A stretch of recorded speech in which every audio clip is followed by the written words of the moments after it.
Hello, everyone, and welcome to episode 112 of Through the Years, the podcast that reviews Ring of Honor show by show from the beginning. My name is Trevor, joined as always. Could not do the show without my co-host, Matt Feuerstein. And I don't know why I hit the 112 so hard. I don't know why every number seems significant now. But Matt, we are here just a couple days away as we're recording this from Okada versus Danielson. It feels like that should be like a national holiday. It's a Sunday, so I guess kids can't get the day. They could get the next day off. They could get Monday off in honor to reflect on what they're about to see. National holiday in just Canada, or do we get it too? Not in America, not in Japan, just Canada where it's taking place. Damn.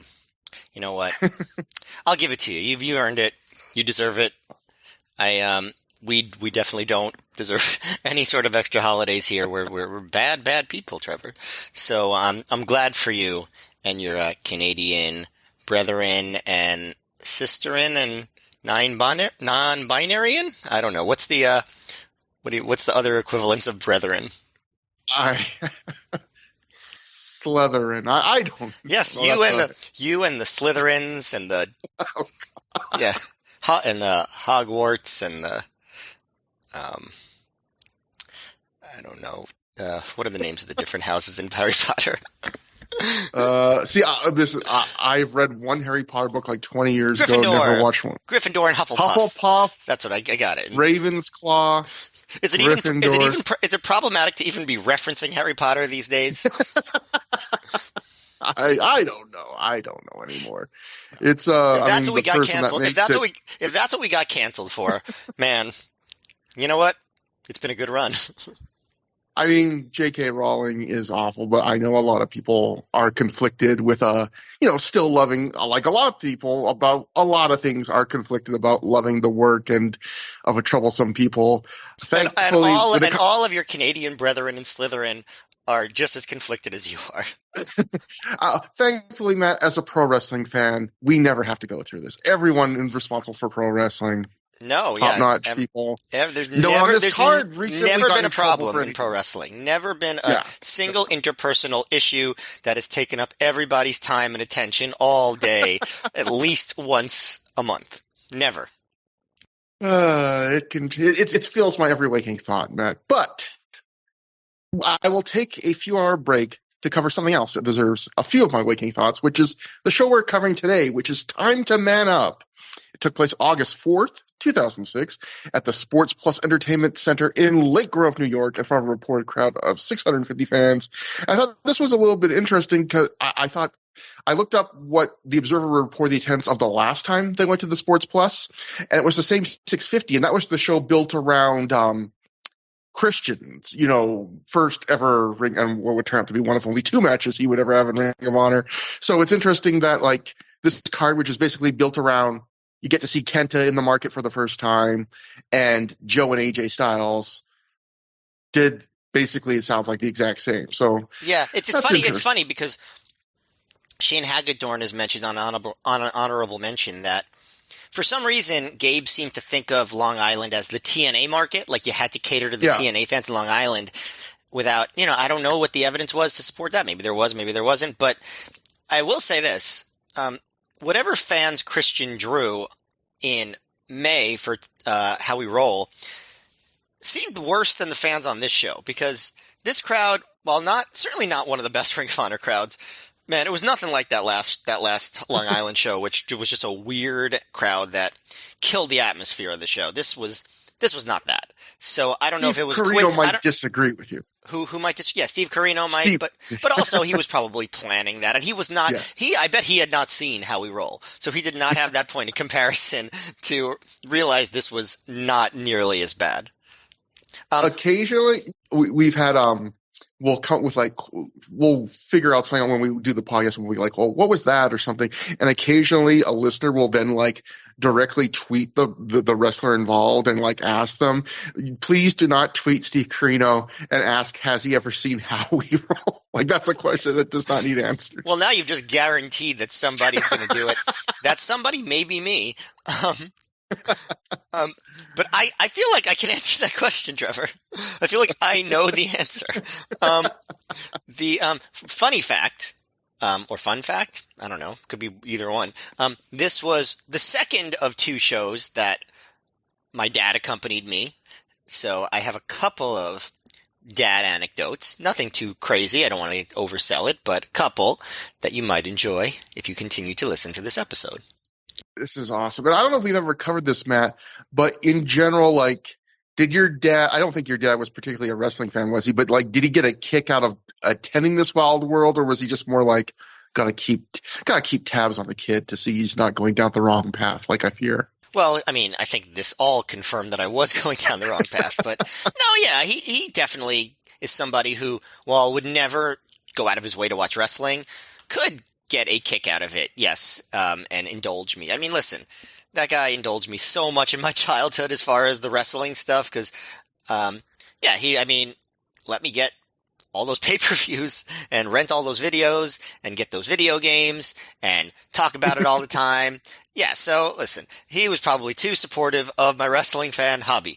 And I guess that extended into my 20s. So, but yes, I think when leaving, he would have said he had a perfectly enjoyable time, while also not saying, I can't wait to go back. My parents hated wrestling, but the only thing about wrestling my mom liked was Mick Foley. For some reason, like, I remember one time I was just like watching a Mick Foley documentary, and she like sat down and watched the whole thing, and then at the end she just said, "That was good," and she walked away. And I was like, oh, well, everyone talks about the casual fan.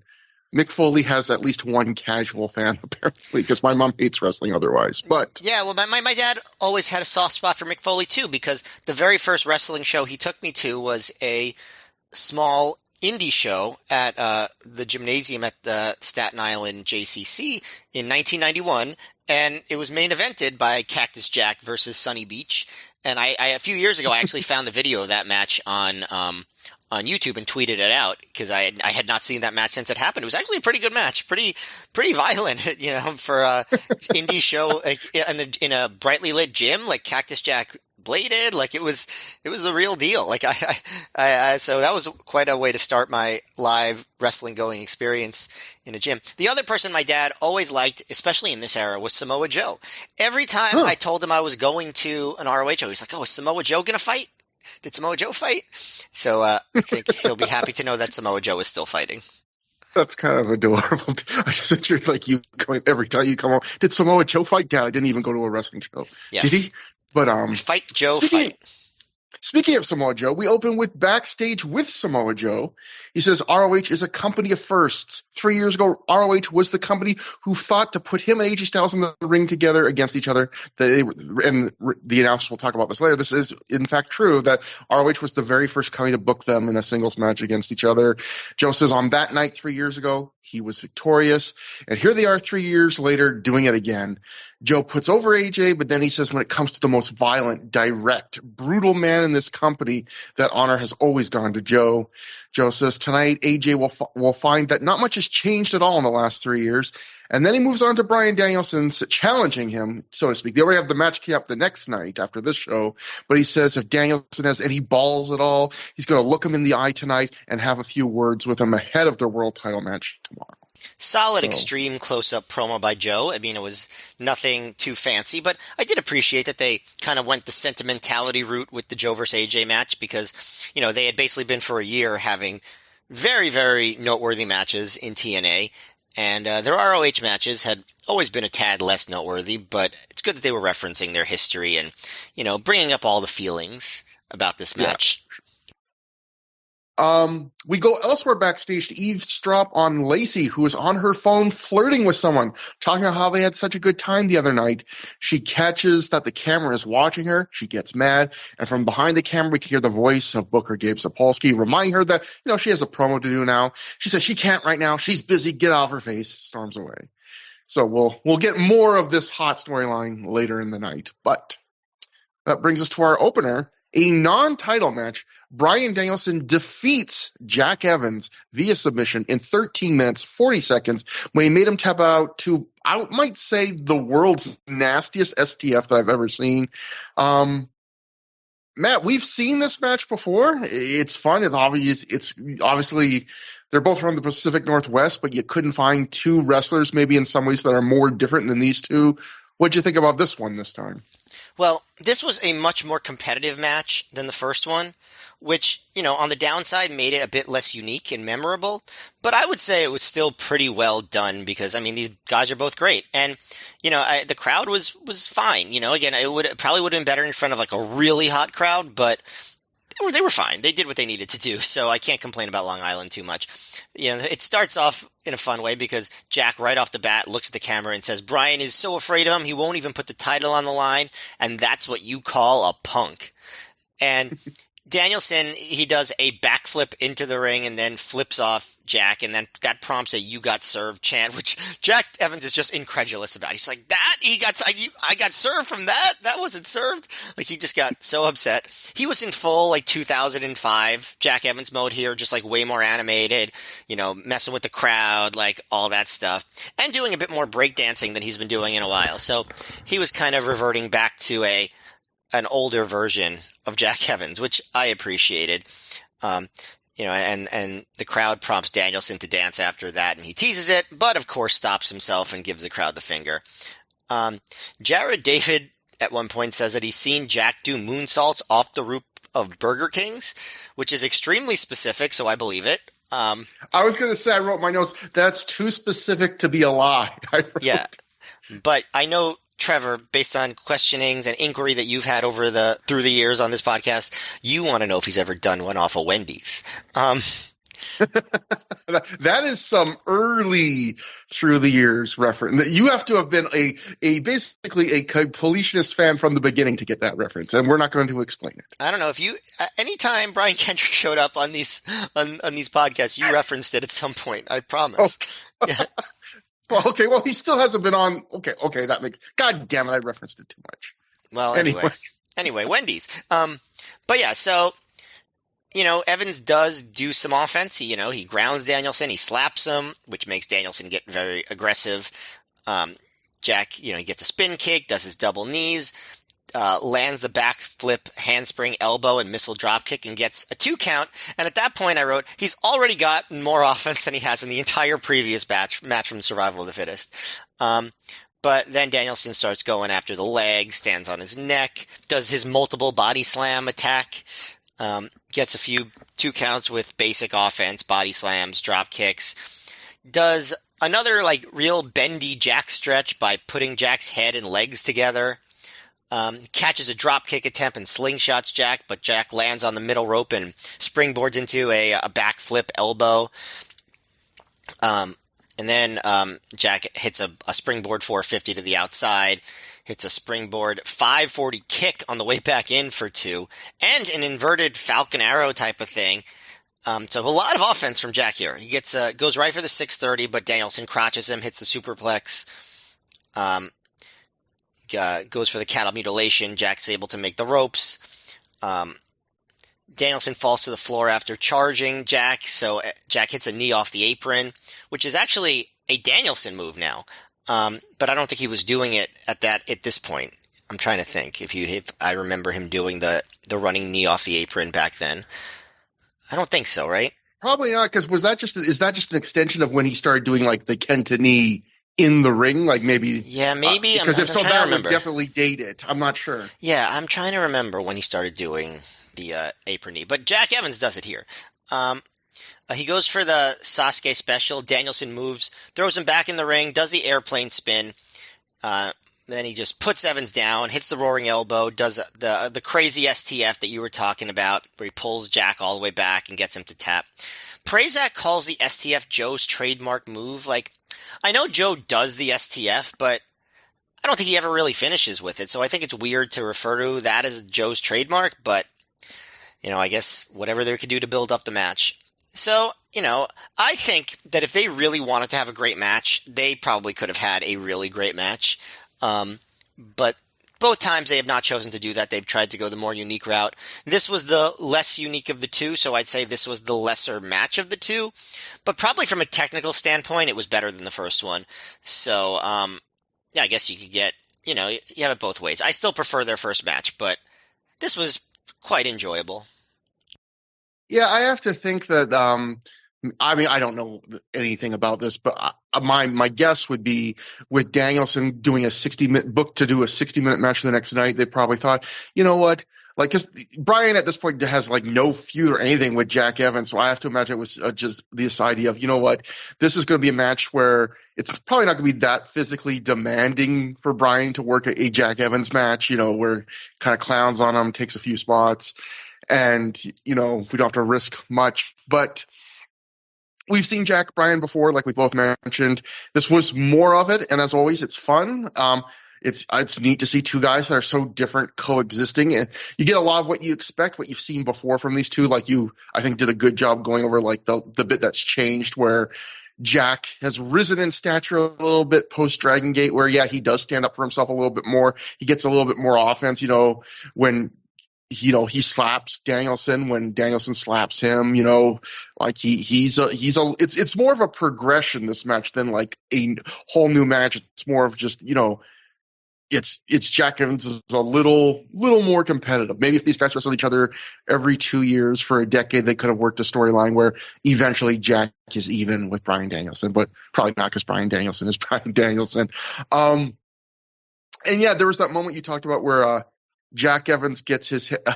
The regrettable thing, the last time we covered Jack Evans versus Bryan Danielson, is I wrote, I told you when I watched that match that like, it occurred to me that, like Jack Evans could probably suck his own dick if he wanted to, because of how flexible he was being put. And I immediately said, why did I say that on the show? That's such a weird thing to say. And then I have to mention it this time because Danielson literally puts him like his head's in his own lap. Like also, you listen to the Doughboys a lot, and they talk about it. So, I mean, Jack Evans' feet are literally by his ears, his head's in his crotch, and then Danielson kicks him in the back while he's in that position, which just good God. And then. I also even like the first couple of minutes of they just did some actual wrestling. It wasn't like, a technical clinic, but it was about as good as I've ever seen Jack hang with somebody in a like technical wrestling. Just even the way he kind of popped with his athleticism out of holds, I thought was just, that's a cool, neat little thing. And yeah, Danielson here at this point, I feel like he's at this point in his world title run where he has his act so down, we probably could have called matches like this for him. Like even stuff like when the crowd chants same old shit at him, he's going to like relish it and lean into it. Like here, he then decides to do 5 consecutive body slams just to, twist the knife on it.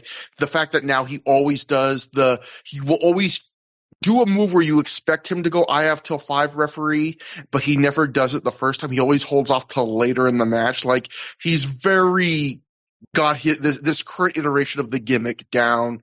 And this is also another match where he brings back the airplane spin. It feels like we've seen him a few times lately after he kind of retired it. He's done it a few times lately. And I was starting to think, I wonder if the airplane spin for Danielson is like the McRib, where it goes away for a long time, but then it comes back for an entire season. Like, you'll get whenever the price of airplane spins is low, Danielson buys a lot of them and then stockpiles them and uses them all over the course of a month. He should change the name of his airplane spin to the Vegan McRib.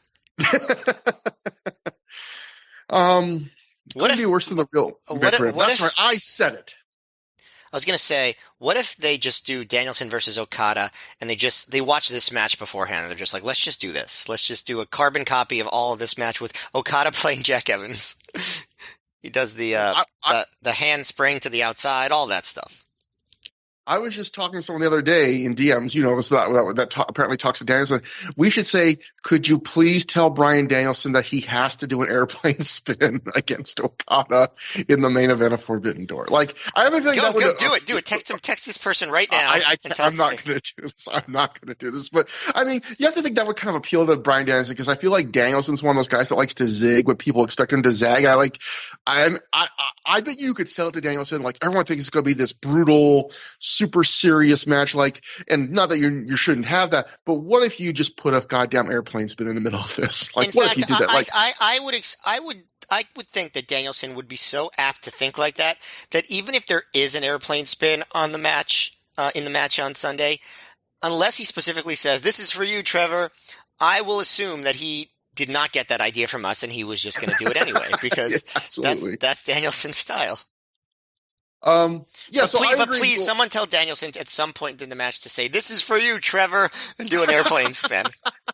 He'll be like, "Why is he talking to Ricochet?" But In the biggest dream match of our lives, Trevor Dame will get a mention, just like Rob Naylor got mentioned before he was involved in Inside Wrestling in the super famous Necro Butcher versus Samoa Joe match. yeah, everyone wants their Rob Naylor, Joe Necro moment. But anyway, this was good. I agree with you, Matt, that this was good, but it was not. It didn't quite have that. It wasn't quite as good as the first Jack Danielson match, just because, yeah, that one was so in one direction. It made it really unique. This is a little closer to the middle. It's still very, distinctive. Jack still gets beat up, but yeah, still good. That brings us to our second match. Christopher Daniels and Matt Sydal, scored to the ring by Allison Danger, defeated Irish Airborne of Dave and Jake Christ in 13 minutes, 35 seconds after Daniels pinned Jake Christ after this combination of moves where Sydal hit Christ with a standing moonsault, and then Daniels did the best moonsault ever. So this was Daniels and Sydal's first match together as a tag team after they did that little angle where, Sydal and Daniels wrestle a million times. After Sydal finally beats Daniels, he's like, "Hey, we could be tag partners."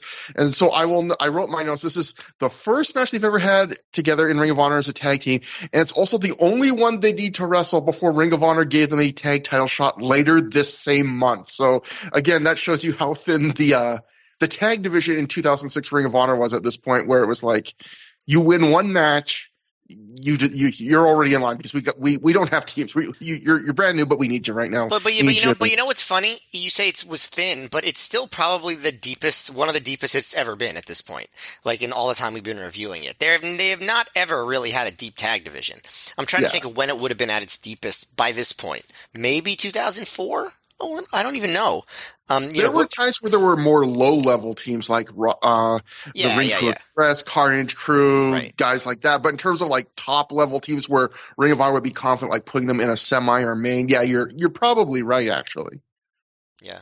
So I thought this match was entertaining enough. It was good.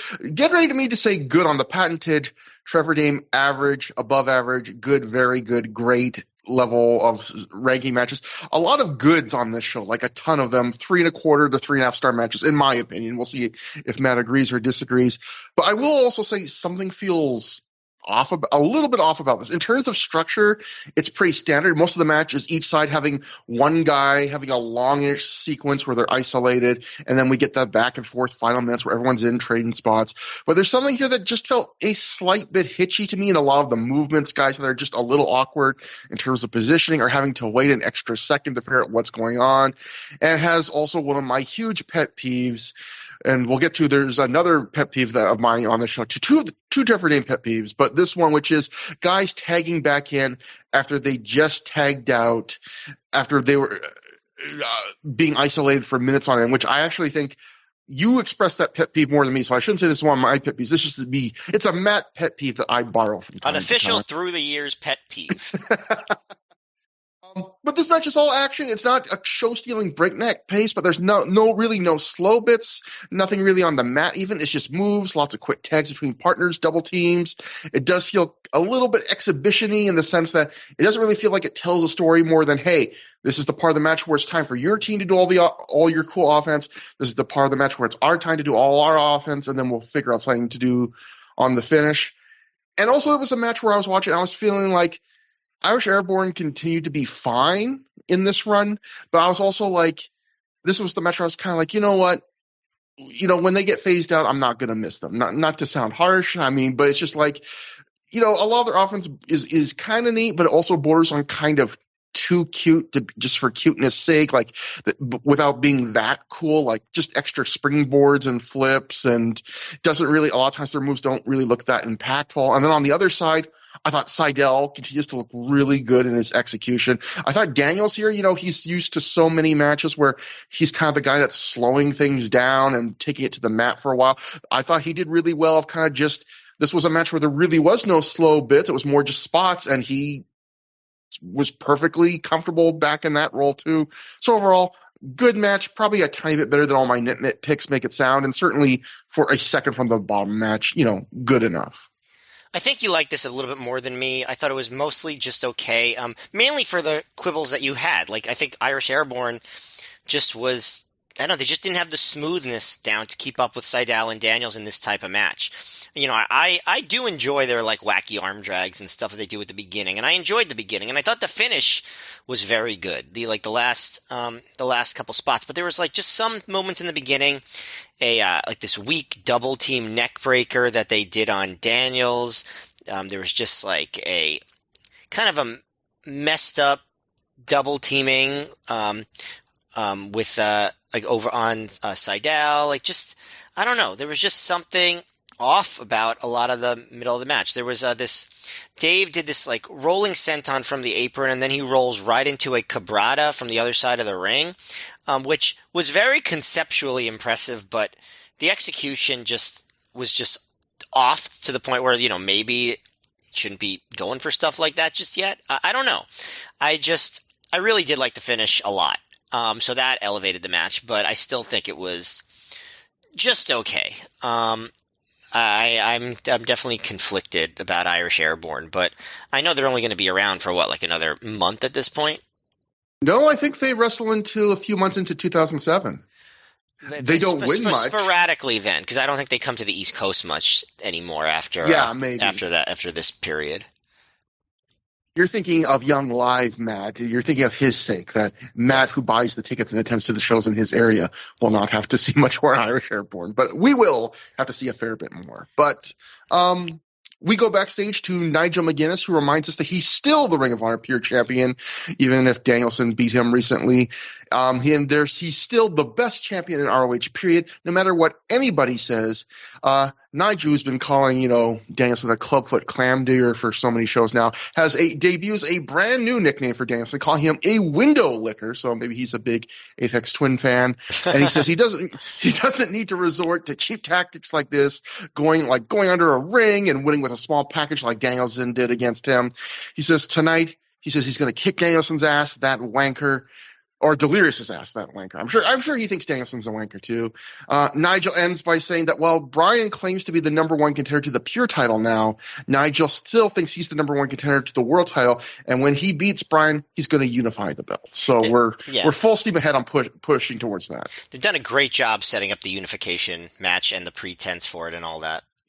Yeah. They each have one win on each other, but each time the guy who lost their title wasn't on the line, or in various ways, at least. Well, the first time I guess both titles were on the line, but they designated because Nigel won by count out that he couldn't win the world title on a count out. But anyway, that brings us to the third match on the show. Colt Cabana defeats Claudio Castagnoli via pinfall in 10 minutes, 23 seconds, with what I described in my notes as some kind of counter cradle thingy.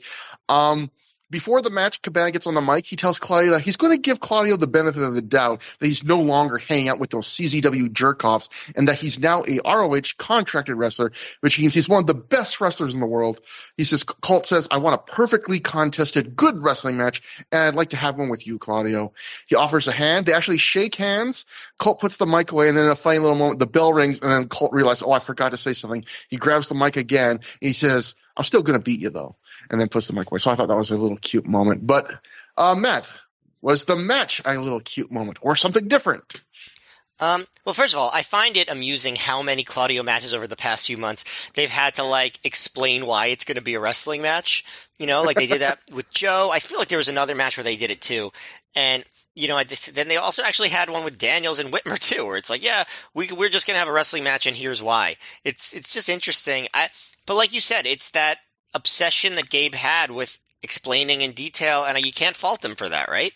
So, as funny as it is, I guess it's nice. That said, this is one of those Cabana matches where it's just so slight that it's very hard to get too into it, because they're just having so much fun and being silly, and it's a comedy match, but they also sort of want you to get into it by the end. And so I think the comedy makes it hard to get into it or really care much about who wins. So I don't love it at this point. I feel like I've seen it too many times. But that said, it was very competent and well done, and there were entertaining parts. The most entertaining part definitely involved Todd Sinclair.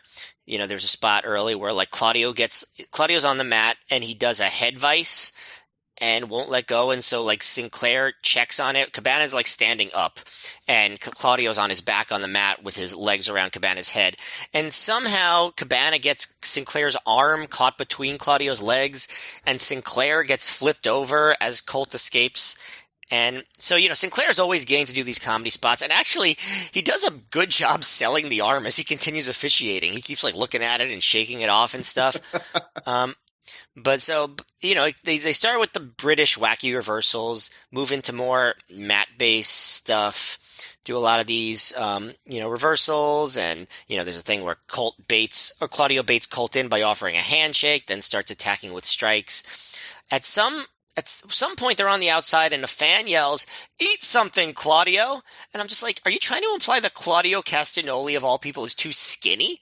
Like, I mean, I know he wasn't as big as he became, but geez, I don't know. People are very nitpicky and critical. If you're going to say that Claudio needs to eat more. But I know he does have a lean waist, but I don't think there's anything wrong with that. Stop body shaming somebody with a stereotypically incredible body, wrestling fan. At some point during the match, the crowd starts chanting "shut the fuck up" at some fan. I don't even know what the person was saying, but it obviously made this crowd unhappy. But yeah, then they just you know, go into, you know, Cabana hits the cabrada, hits the flying asshole, which is funny that I'm just saying that like it's nothing, but he does. And then they do a bunch of reversals, and like you said, Colt gets the flash pin with whatever version of a wacky cradle he does this time. So yeah, they were trying to have a light and entertaining mid-card match, and they accomplished the goal, but I don't know. I'm kind of over these matches now. I want to see Claudio start having like kick-ass Claudio matches. See, I actually enjoyed this match a fair bit more than you. I actually felt like I do agree sometimes with Colt comedy matches. Sometimes, you know, you can feel like, oh, you've seen a lot of this before. I actually thought this was one of the more fun Colt comedy matches I've seen in quite a while. I thought the comedy was pretty good, and I thought the mat work I enjoyed was, you know, it was fun watching these two guys take it to the mat too, I thought.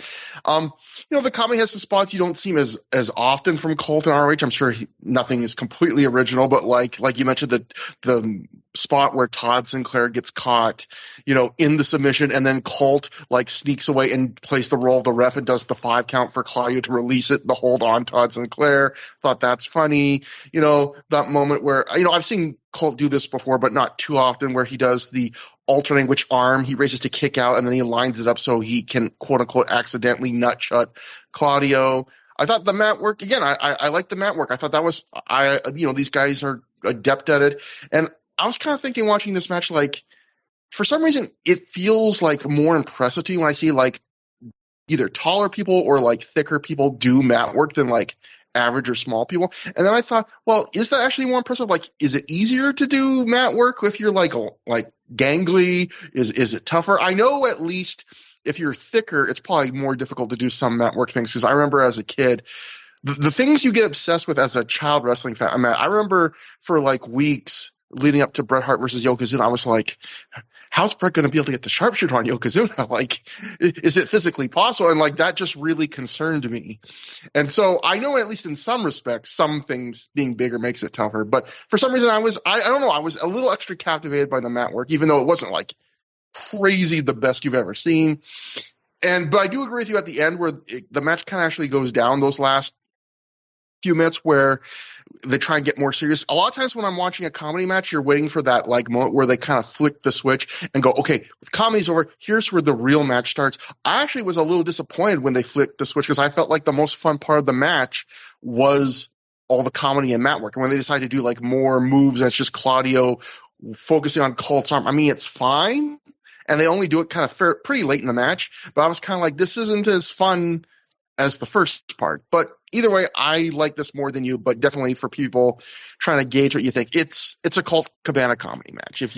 Your mileage will be determined on how much you like those, and how sick of them, or how many you've seen, maybe. Do you see what I'm saying though? Is about like kind of like feel like Claudio is not being used to his full potential at this point. Like he's a lot more to offer, and obviously he will eventually be used much more to his potential, especially when we hit like 2007 and stuff like that. But I still feel like I'm just like kind of waiting for it, you know?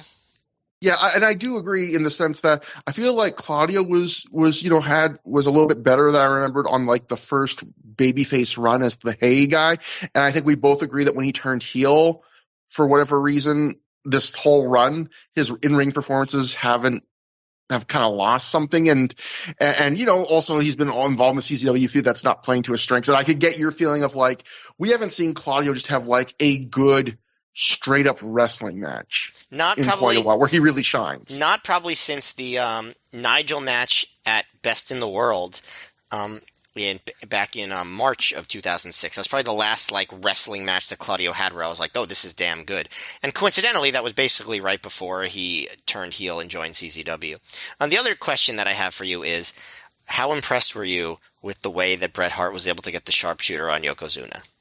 Oh, so impressed. You know what? I'm, I hate to be one of those people, old people now that is like, things were better when they were actually shittier.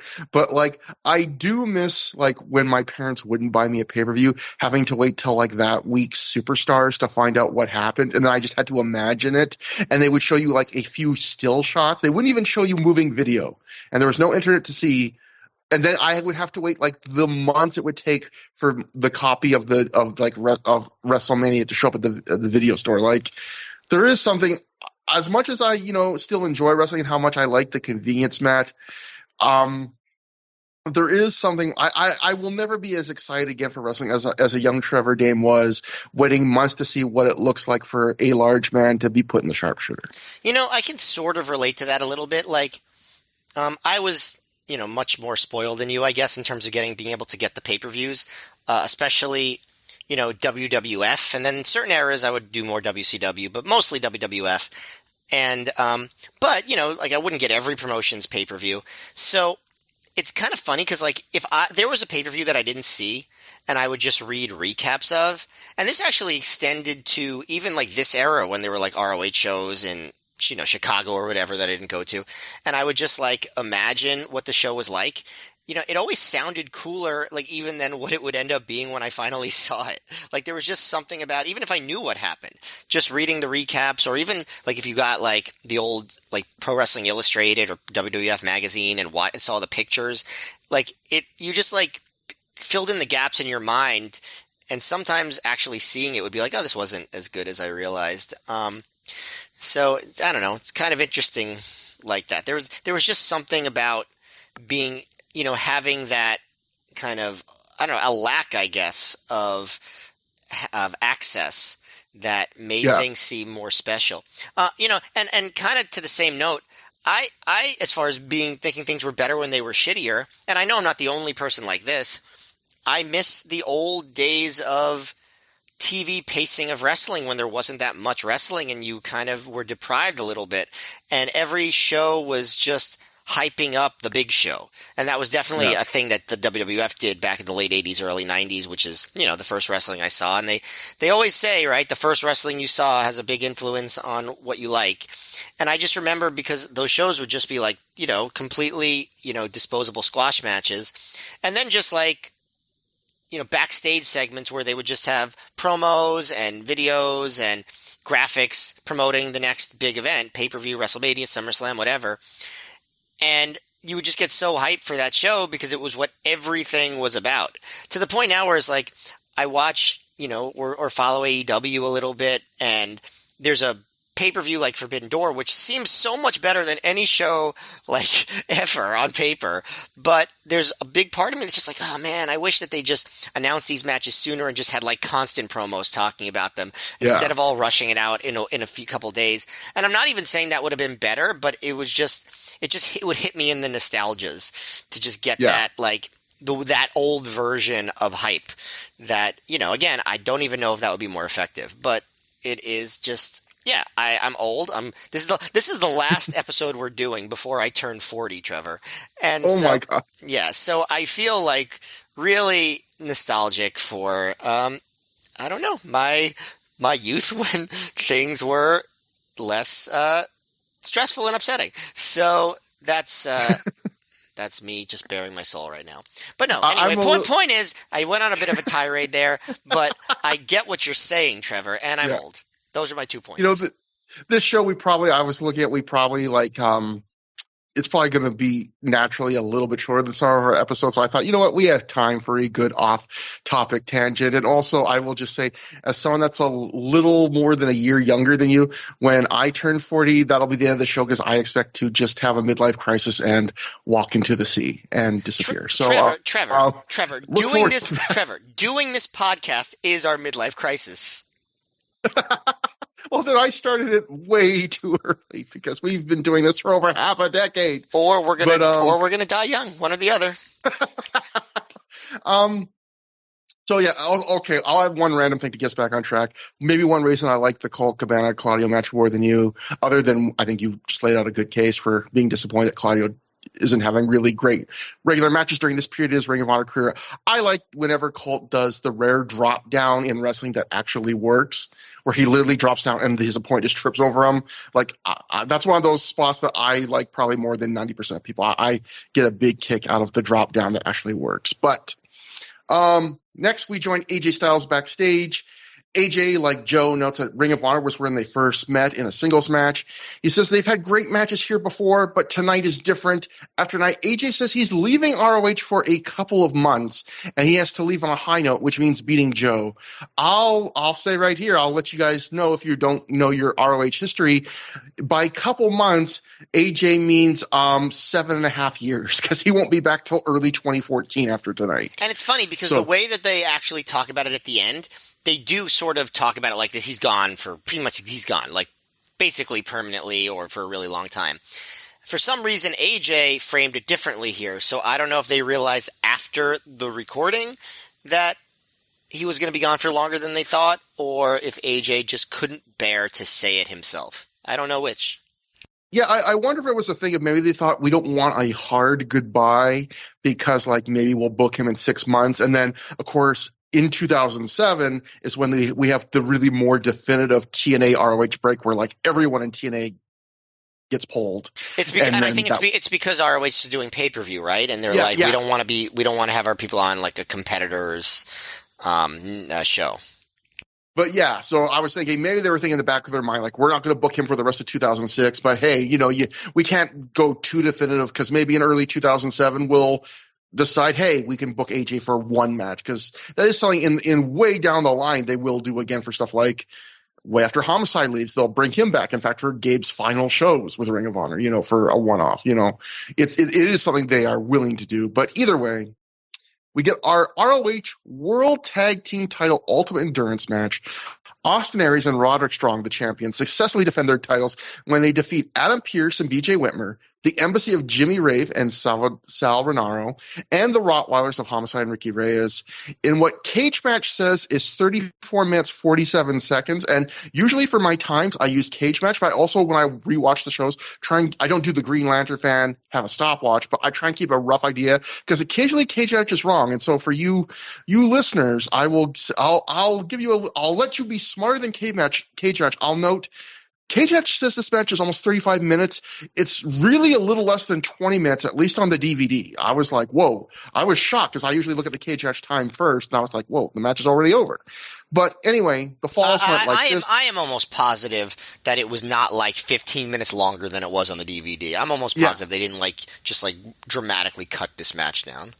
Yeah, it didn't feel like there was any giant edit in this or anything. So in the first fall was the scramble match. The Rottweilers eliminated the Embassy when Homicide pins Renaro after a lariat.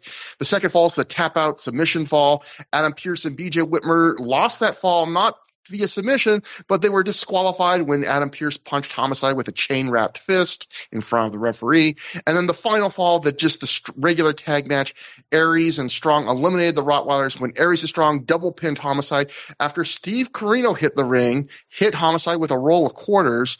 And then, boy, we talk about things that come back in vogue just as we're covering them through the years. Ring of Honor, AEW, they've been having Juice Robinson do the roll of quarters spots multiple times, and now we see see it here again. And then anyway, he hits Homicide with the roll of quarters, and then Aries and Strong do the combo power bomb top rope drop kick. So since this is the whole idea of this double shot weekend is, Aries and Strong going to prove they're the best tag team by doing 2 Ultimate Endurance matches this weekend against 6 different teams. And since this is the first of 2 Ultimate Endurance matches we're going to cover over the next 2 episodes, I might as well start with my usual, Matt, Ultimate Endurance preamble, where I tell you that I like the basic idea of the Ultimate Endurance match, which is it's a 4 tag team elimination match where each fall has a different stip. I think that's fine, could be even good, but the stipulation choice is always, I just think it's so weird where the first fall is a scramble. And in a way, that makes sense because it's 4 teams, which are kind of a chaotic amount of people to corral anyway, so it makes sense that scramble's basically just like, hey, ignore tags. But it also feels kind of meaningless because I feel like all matches with this many people in Ring of Honor become a scramble, whether they designated that or not. Second fall, I always think the submission is the submission fall, which I always feel like plays really badly usually in a multi-way tag, especially when you've just seen a crazy scramble. And especially because a lot of times in these Ultimate Endurance matches, the teams that are left aren't really known for submission wrestling in the first place. And then the idea of in a match where the whole thing is every stip's a different stipulation, and then you get down to the final 2 teams, and the final stipulation is regular tag match. That's not a stipulation. That's no stipulation. It's just such a limp, anticlimactic way, right? It should be like, if you're going to do it this way, like basic rules, 4 corners match to start, scramble, and then like street fight brawl. Like that's pretty much how you can escalate these matches. The submission thing always kills these matches. It never works in this particular configuration. Yeah. And again, you hit the nail right on the head, which is the basic, like I said before, the basic idea of elimination tag match, each falls a different step.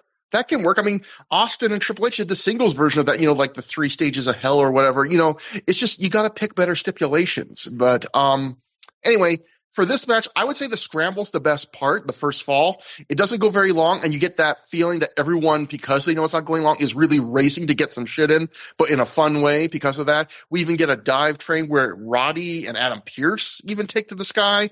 And it's a dive train, unfortunately, where poor Sal Renaro, he dives to the floor. And it's one of those ones where it feels like neither Whitmer or Aries really catch him. Like he kind of falls like right through their arms. If they break his fall, it's not by much. I felt like, man, poor Sal, you're taking the fall in the opening fall, and you just died. But the scramble also has the other pet peeve that I referenced earlier. This is a Trevor Dame pet peeve for sure. I'm not borrowing it from that, although it's the sequence where in an elimination match where everyone tries to break up each other's pins. And in this match, there's a sequence where there's like a million straight pin breaks in succession. It's an elimination match. Just let people eliminate people that are not on your team. Like Jared David on commentary, he actually realizes that he tries to cover. I appreciate the effort. He goes, he says they can't help themselves. He goes, there's so many egos in this match, but even he's like, they should just let the pins happen. But at least I appreciate he tried to make the effort of like, they all want the glory, but it's really stupid in an elimination match that you just don't let someone make it your job easier. But the real answer is like it's habit, right? I mean that's like both the kayfabe answer and also probably the shoot answer, because I think if even like from a shoot standpoint, if they had been thinking about it, they'd be like, oh wait, we can't do this, but they just do it because that's a habit of how they book them. They lay out these matches. Yeah, especially because in Ring of Honor, very rarely are our multi-man matches elimination. It's almost always one fall to a finish. But there's a few exceptions, but usually not. Ultimate Endurance is one of the only exceptions. Then we get the submission fall of this match. And boy, like Matt, like you said earlier, how the matches die a death often with the submission point. Boy, is this a major gear shift down in this match. When you go from breakneck action to immediately on a dime, Ricky Reyes trading holds with BJ Whitmer for a minute. It's as if someone just stomped on the brakes if this match was a car. Luckily, the second fall is very short. It's just there basically so Pierce can get disqualified for hitting Homicide with a chain. And I will say, I actually feel like they handled the Homicide Pierce feud well in this match, where they're yelling at each other before the match even starts. They're like racing to hit each other when the match does start. BJ Whitmer, who was Pierce's partner in this match, he's kind of caught in the middle because the whole storyline is he's kind of formed a friendship with both Pierce and Whitmer over the course of the ROH CZW feud. And you can see him talking, trying to play peacemaker between these two guys. And during the dive train, Homicide shoves Pierce off the top turnbuckle into the dive. So we get lots of, nice little touches like that. And then when we get the DQ here, it causes Whitmer to understandably freak out that Pierce just cost them the match just to go after Homicide. And he wonders what the fuck Pierce is doing. And Pierce yells at BJ, tells him, quote, "Get with the program," unquote. And then the third fall is weird since it starts with, as a result of Homicide getting hit with the chain, with Ricky Reyes basically having to work 1-on-2 with Homicide setting the chainsaw on the outside. And the work is fine. And you could even say, hey, Reyes and Aries have history because they had that feud earlier in the year where Reyes was going after Aries' Ring of Honor school students. But I'm just over Ricky Reyes at this point. He doesn't really do much for me. And also creates this weird vibe as both teams are kind of supposed to be baby faces at this point. But Reyes is the underdog. And I just don't have a lot of sympathy for Ricky Reyes because he was just recently a heel and the style he works. And then a few minutes later, Homicide recovers and he tags in, and he doesn't really seem to be hurt at all. And then we get what I would describe as a perfectly fine tag match, although it also does have Austin Aries botch a move that he does all the time, which is he does the big twisting body press where he's staying on the apron and he kind of catapults himself over the top rope into the ring into a twisting body press. And here he catches his legs on the top rope as he does it, and he's lucky because he put his arm and his shoulder to break the fall, and otherwise dude would have landed right on his head, so that was kind of scary. He also messes up a clothesline, and there was a point where I was like, is he concussed? But then he did a promo after, and he sounded totally fine. But he was messing a few things up there near the end. Yeah, so, and then it all ends with Steve Creel interfering as, this is his return to Ring of Honor after a long time away. Homicide takes his second gimmick shot of the match with that, roll of quarter shot, which this time directly loses him to losing. And again, I get the idea that they're using this match more than anything. This match is just telling the story of Homicide's feuds and the BJ Whitmer caught in the middle saga. But it is kind of weird that the babyface tag team champions, kite this weekend on the last show is in the promo of being like, we're going to prove that we're the best. We're going to prove the doubters. And this match is almost like they're an afterthought, and they only win because the guy they beat in the end gets hit by two different wrestlers with weapons. But overall, after the scramble, I thought this match was on the pace to be surprisingly good, but I think it settled to kind of a little bit above average only, probably my least favorite match of the card so far because of the booking and the Ultimate Endurance quirks, and it was heavy on, it's a lot of the booking was the focus of this match, but that's what I thought of it. What did you think, Matt?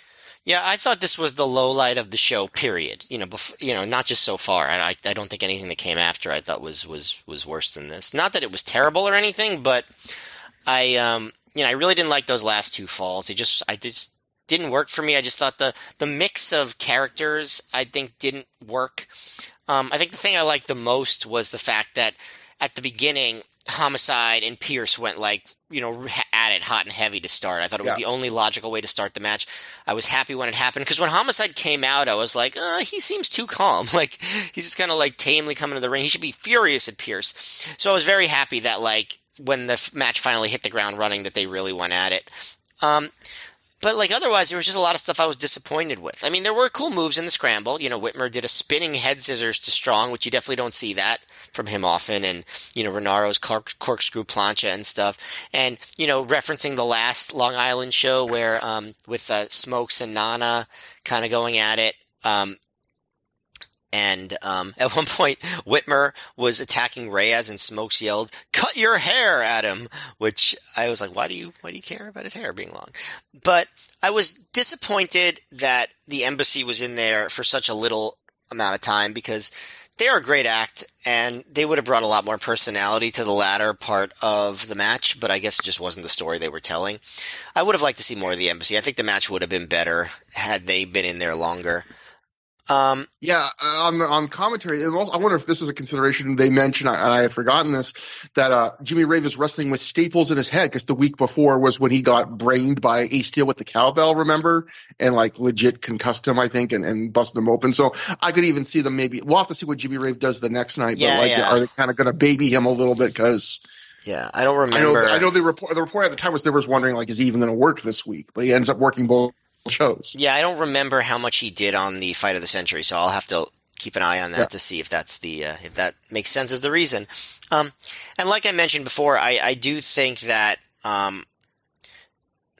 Aries seemed off in the last fall, and I don't know if that was just a coincidence or if there was something up with him. Also, like, come on, like a disqualification in a tap out match, like that's some like 80s WWF shit right there, right? Where everything is a screw job. But otherwise the work, like you said, in the last fall was fine. A perfectly serviceable tag match. I think Carino's appearance, while not a satisfying ending for an ROH match, I think it's an effective way to get him back in the mix. So I think all in all, this was a middling match, but not bad or anything. And then after the match, Austin Aries gets on the mic, and you can actually hear one fan kind of going to my point, shouting, "You needed Carino's help," which again is not the thing you want the babyface to get yelled, the kind of thing you want fans to yell at the babyface. Aries says he's not going to pretend to know what just happened, which I thought was he's going to be like, what? With all the heel interference and shit. But he goes, "Me and ThROH are still the Ring of Honor Tag Team Champions." And then this is something that's referenced on commentary during the match. Prazak points out that Aries and Strong come to the ring without the tag belts. And he's like, well, what's going on there? And then Aries now acknowledges it. Aries says they're missing the ROH Tag Team belts because someone in the back had the balls and audacity to steal them. Aries says he has a suspicion that it's the Briscoe brothers, and the belts better be back safe in their bags by the time of their match tomorrow. It will not, of course, quick spoiler, it won't be the Briscoes who stole the belts, but that will be revealed on a coming show. Another classic Ring of Honor, someone stole or did something. Gabe Sapolsky loved his Ring of Honor mysteries. Who attacked Lacey, who shit in the Carnage Crew bag. If you want to get a gift for Gabe Sapolsky, get him a good pot boiler detective mystery paperback, because the man loves a mystery. But when was the last good mystery wrestling angle? I'm not even. Where who did this? Who's it going to be? Let's have the big reveal. Yeah. Obviously they have mystery partners and stuff. Yeah, and then the mystery stuff who is the leader of the Dark Order? Brody Lee. Yeah, I don't even know if that's. But even that's now 3 years old, right? Yeah. And even that, I get what you're saying. It's not even that. That's more of just mystery man, more of a someone did something and we don't know who it is. Who's responsible for this? Who raised the briefcase? Who was driving the Hummer? Who is the greater power? I feel like that counts. Yeah, exactly. Now that you remind me, that was a big WWE staple for a while too, of someone in the production or someone shoved somebody, but we didn't see who. There was definitely, that was a big trope more in the late 90s, probably up to this point, Yep. Bring back the mystery, folks. But I think we could get one good mystery every 2 or 3 years. I think that's a fair amount for mysteries. And I do think when they're well done, people do like them. And I don't mean the pickup artist guy. I don't want to see any of him. No mystery. I feel like when they're done well, they can be big business too. It's just that I think wrestling has a history where probably the batting average on satisfying reveals to mysteries is 1 in 10 or something. Because think about people genuinely were excited with who is the higher power storyline. They were genuinely excited about the Black Scorpion. It's just they're looked down on now because they fumbled the reveals. They picked the most boring. Oh, it's the guy that was already feuding with him. Did you have a person that you were hoping it would be when it was the greater power? Because I did. I was I wanted it to be Ted DiBiase because I think it would have made so much sense with, his history with Steve Austin and his supposed, endless bank account. It would have been really good. And I don't remember who I want, but it's probably one of those storylines where I probably wanted every single person from WCW or ECW because there was so much jumping back then that you were just well, anyone could show up, Yep. Hulk Hogan's the greater power, but obviously it couldn't be. But it's now Bryan Danielson's turn for a backstage promo, and he says, it seems like Samoa Joe thinks he runs things around here. Bryan says he's not going to meet Samoa Joe backstage tonight like Joe wants. He's going to let him sit and stew because Bryan calls the shots, and he doesn't answer to anyone. He's going to do his talking in the ring against Joe tomorrow, where they'll see if his knee is as healthy as he says it is. Then Bryan moves on to Nigel McGuinness talking about unifying the ROH titles. Bryan says if Nigel's up for it, I'm up for it too, and we'll do it one more time. We'll wrestle each other. And actually they'll wrestle each other more than one more time, and they may be wrestling each other this year. Matt, one thing I want to point out about this that I thought was funny, which is how often in wrestling does this happen where, like, you know, we talk about occasionally the Chekhov's gun thing, which is if you bring up something in fiction, you should really pay it off. The idea that Samoa Joe, the opening promo is like, I want a face-to-face with you tonight, Bryan Danielson.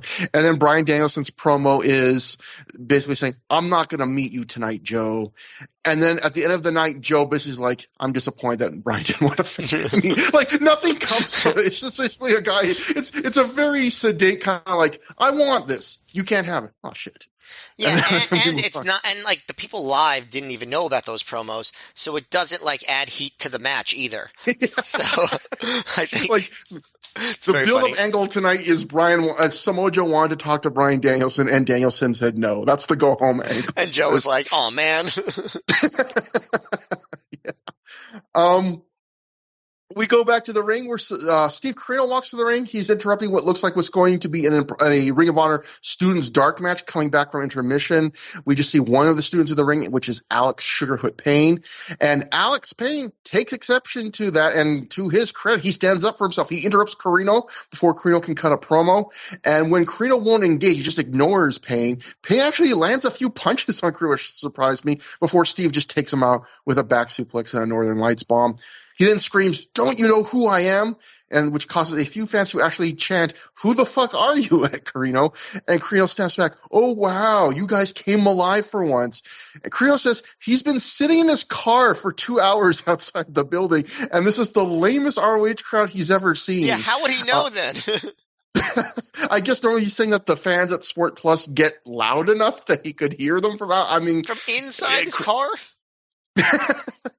He might have had the car on, air conditioner running because it was the summertime. For all we know, he would not know that this crowd was. And also, he was at the War of the Wire, and I think we can both confirm that crowd was worse than this one. Corino then says the last time he was in this crap hole, they were a lot louder. And he says, "Are you too spoiled now?" He calls them the biggest idiot nerd virgin losers he's ever seen. 1,000 people in here, which Steve really rounding up there. And he says maybe 6 sexual encounters between them all. And my first dad story, my dad laughed so hard at that line, and I gave him such a death stare. I was like, "You motherfucker." Man. That's harsh, Matt's dad. But he goes, they all belong to that. All the 6 sexual encounters belong to that girl right there. And he points to a poor girl in the audience. Corino says he didn't want to come back to ROH, but Steve Corino called him up and told him that there was some piece of garbage calling him out. Then Corino turns his attention to a heckling Green Lantern fan, and he calls Green Lantern fan a 4-eyed, watch-wearing piece of garbage, which gets a big pop. Corino then says that there's one guy more hated in this building than him. It's Green Lantern fan, which gets an even bigger pop and an immediate loud "fuck you, Lantern" chant. Corino says Lantern is over now. Why doesn't he bring out his own T-shirt, idiot? Corino says I also thought, by the way, could Green Lantern fan even put out his own shirt? Because like it would have to have some kind of Green Lantern branding on it, which he does not own the rights to. But I mean, if it just said like GLF on it or something, I think. I guess, yeah, it probably would work. Green. Yeah, and you could make. I don't think they copyrighted the color or the shade of green or anything, so I think you could probably get away with something or other. Maybe if DC was, it is DC, right, that does Green Lantern, was real petty, they might go after it, but I don't think so.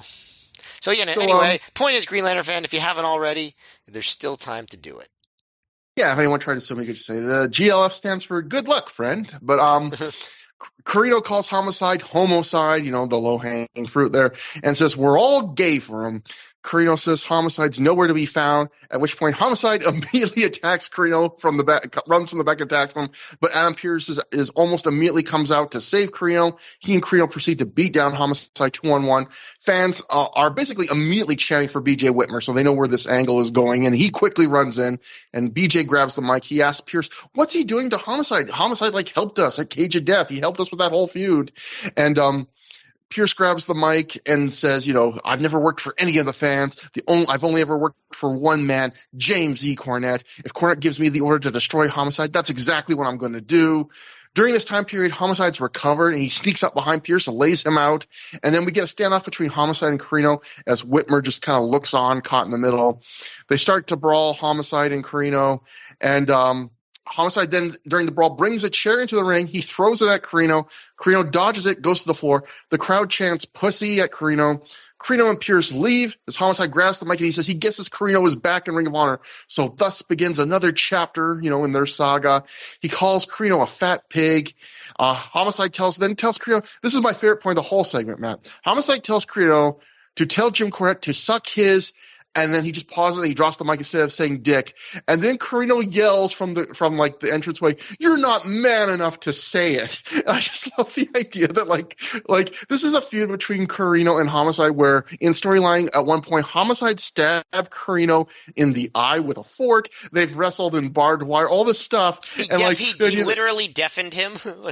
Yeah, and the idea is that Carino's like, you're not man enough to say the word dick. I just love that was Carino's response. You're not man enough to say it. That was his comeback. But no matter how heavy things get, you'll never get past the petty schoolyard stuff. That's how I guess it probably works in real life too. Yeah, I thought this was actually a good angle, but I thought it kind of petered out near the end. But all the storyline beats made a lot of sense to me. We'll see how the return, the heating up again of this feud that we liked in the past plays out. I feel like there's something that's still missing a little bit from it that maybe we'll define what that is on future shows. But yeah, I thought overall it was well done. And one thing I did like was it was one of those feuds where they were probably not, well, maybe Gabe planned some stuff really far out in advance, but it was one of those feuds where it feels like they're playing off the past, where it was almost like, maybe we didn't plan every beat of this out that far in advance, but we got all this past there, and everything makes sense with the past. Like when Adam Pearce is telling Whitmer, I'm attacking Homicide because my loyalty is to Jim Cornette.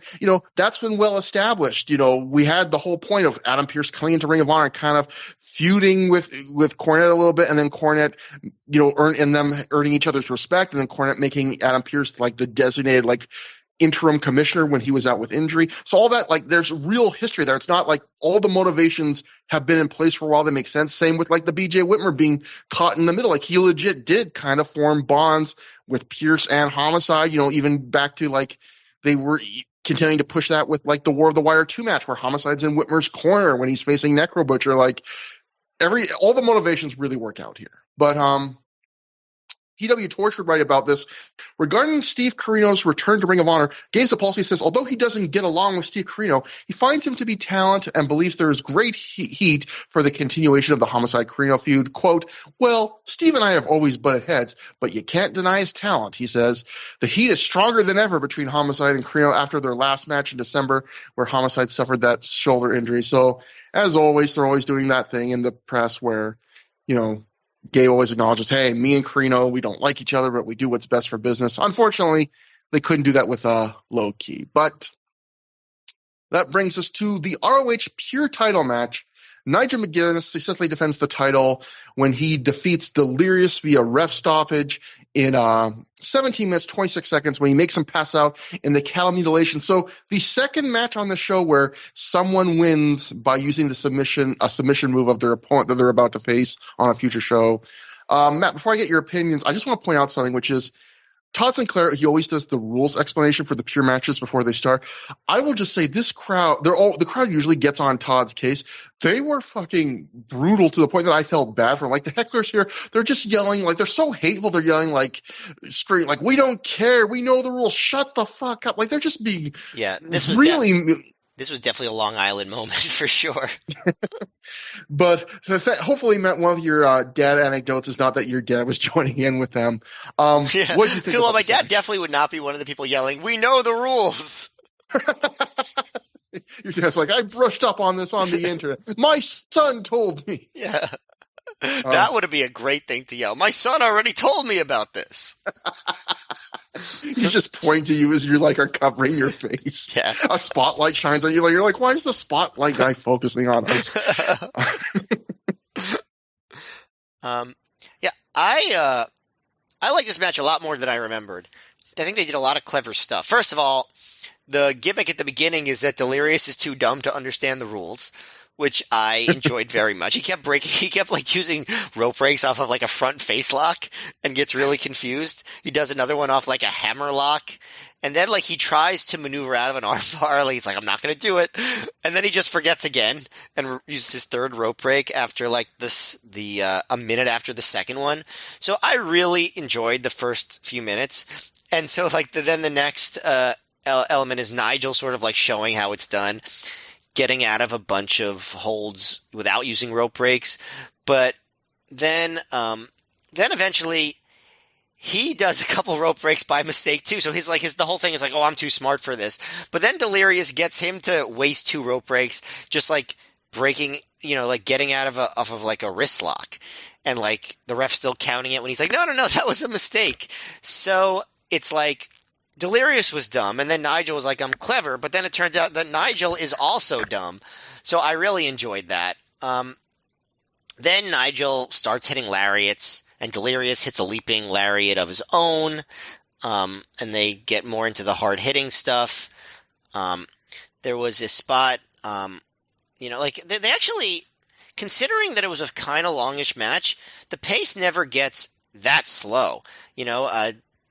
Delirious hits the shadows over Hell pretty early, and Nigel kicks out. And then Delirious rolls right into the Cobra stretch, so Nigel uses his final rope break off of that. And then Nigel does that thing where he escapes to the aisle and dares Delirious to come out and, kind of trick him into getting counted out. And so Delirious follows him. Nigel rams him into the guardrail, and then he throws him into the crowd. And then he crouches behind a guardrail, he's hiding. And so Delirious sort of waddles to the ring, and Nigel comes out of nowhere with a clothesline and then runs into the ring to get Delirious counted out. And then Delirious gets back in at 19, and I think he gets a pretty big pop. It's not like Roderick Strong at Death Before Dishonor in Philadelphia, but by Long Island standards, it was a big pop for him getting back in the ring. And then, I thought that the finish was coming, but they kind of get more into heavier duty stuff. Nigel hits a running corner uppercut. Delirious comes back with a forearm. Delirious catches Nigel off the rebound with a kick and goes for shadows over Hell again. But Nigel uppercuts him on the way down, gets a 2 count. Hits the Tower of London for a really good kick out pop from Long Island.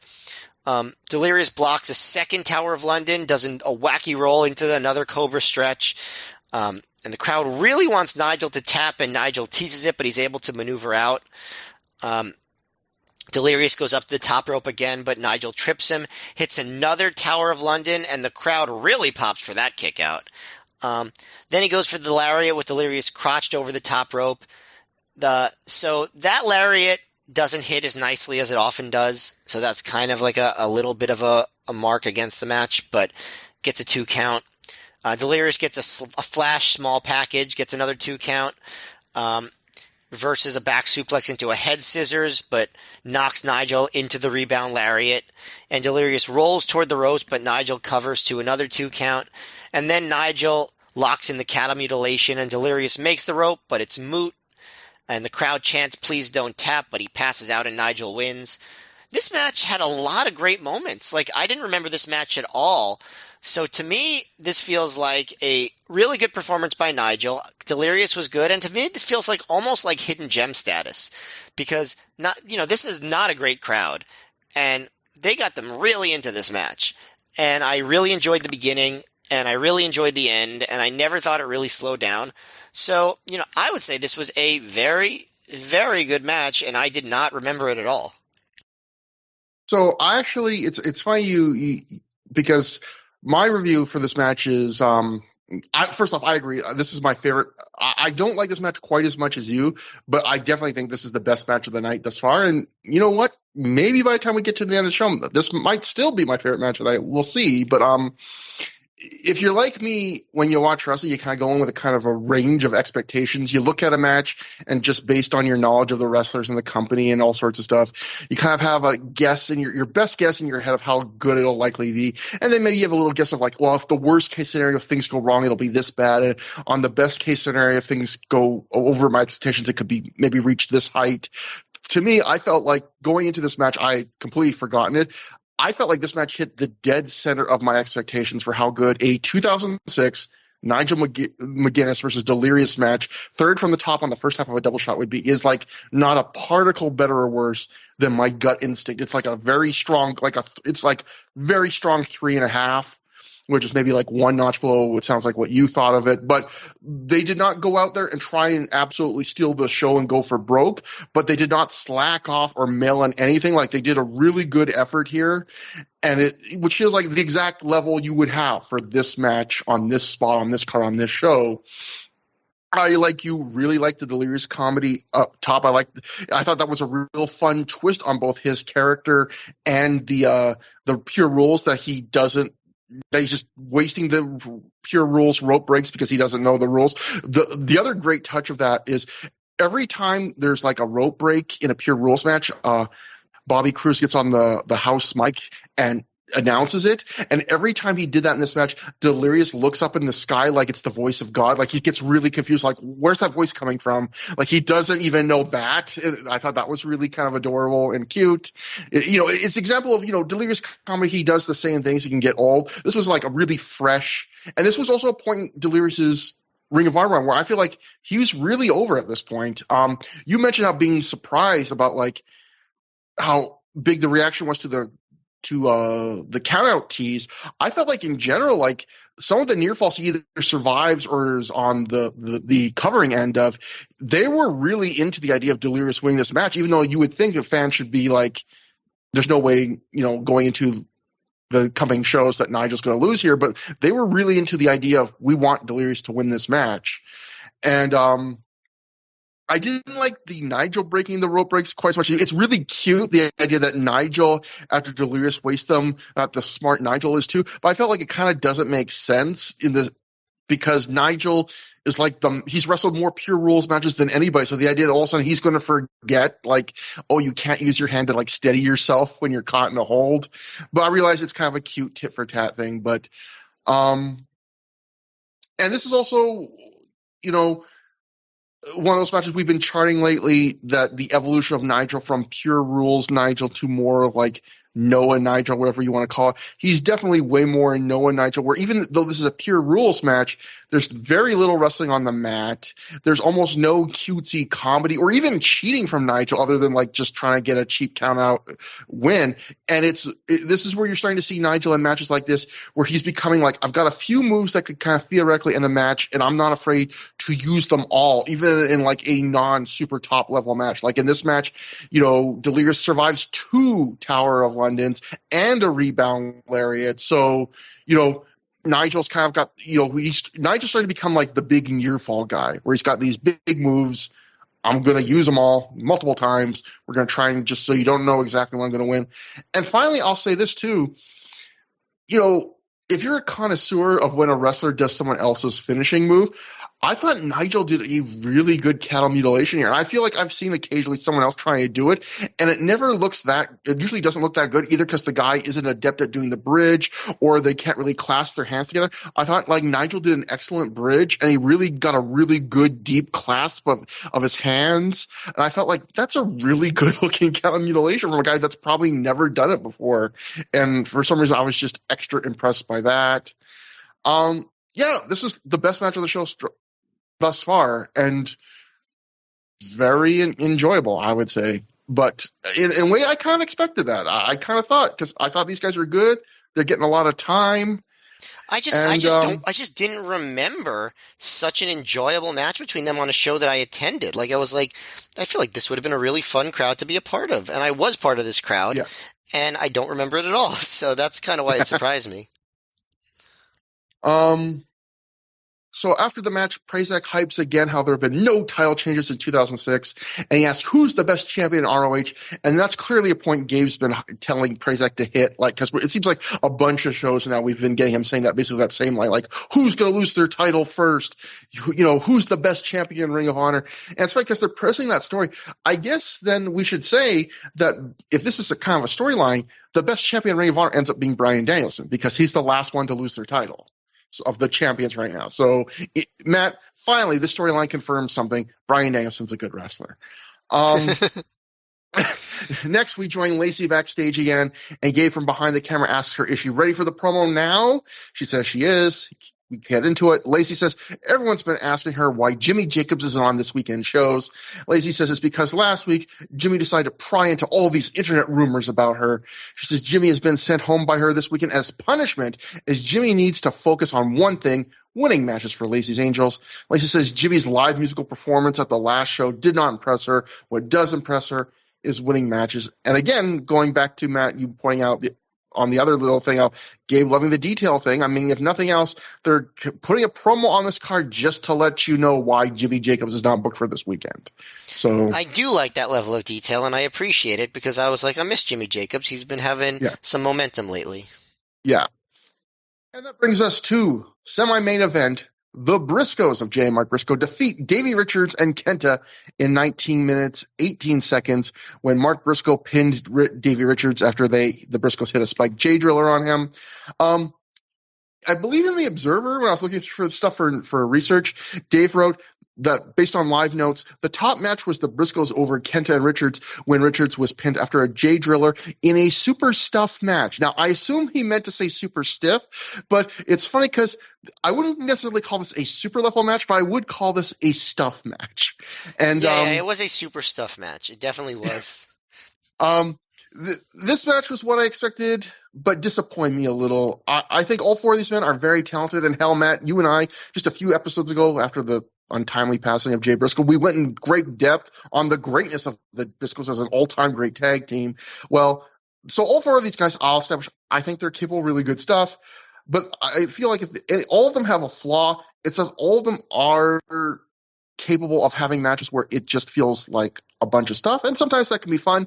I felt like this was it was a stuff match. It was a bunch of stuff. There was no story, no face or heel dynamics, not even really like a basic tag match story. Like, I guess there's one point that you can qualify as a hot tag where Davey tags up the Kenta. Even that I don't feel like was that long in isolation of Davey Richards. It's just all four men cycling in and out frequently, pretty often. Lots of back and forth changes in control, lots of tags in and out, basically wall-to-wall mid-tempo action until the final 5 minutes where we get our usual tags are now ignored, hot stretch, everyone in that last gear. And it's good. I'd say it's maybe a 3.5 stars, but maybe I enjoy it a little less than the 3.5 stars I gave Nigel and Delirious. If I don't know if I could see why people would say this is the match of the night. I could even make an argument to myself.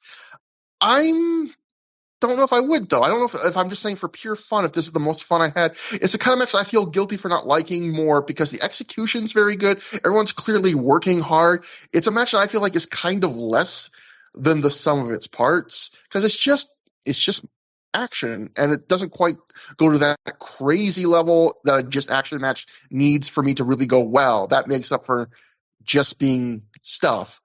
One thing I did notice during this match is how stiff Kenta makes other people. Like, I was watching this match, and, Kenta's getting into these huge slap fights with, I think, Jay Briscoe and stuff. And I was watching this match and going, wow, I feel like the Briscoes are being a little stiffer than I'm used to. And then I realized, it's because Kenta was stiff to them first. And it made me start to realize something that I guess is obvious, Matt, but I didn't really think about until I watched this match, which is if you're a stiff wrestler, you are probably getting like every other wrestler you face's stiffest performance ever. Because a lot of wrestlers, I imagine, if you're in the ring with someone that's stiffer than you're used to, you're going to respond by going, well, if that's how you're going to be to me, I'm going to be to you. And I feel like if you watch this match, you can literally see the Briscoes quickly realize, well, shit, if you're going to hit us like this, we're going to hit you a little harder too.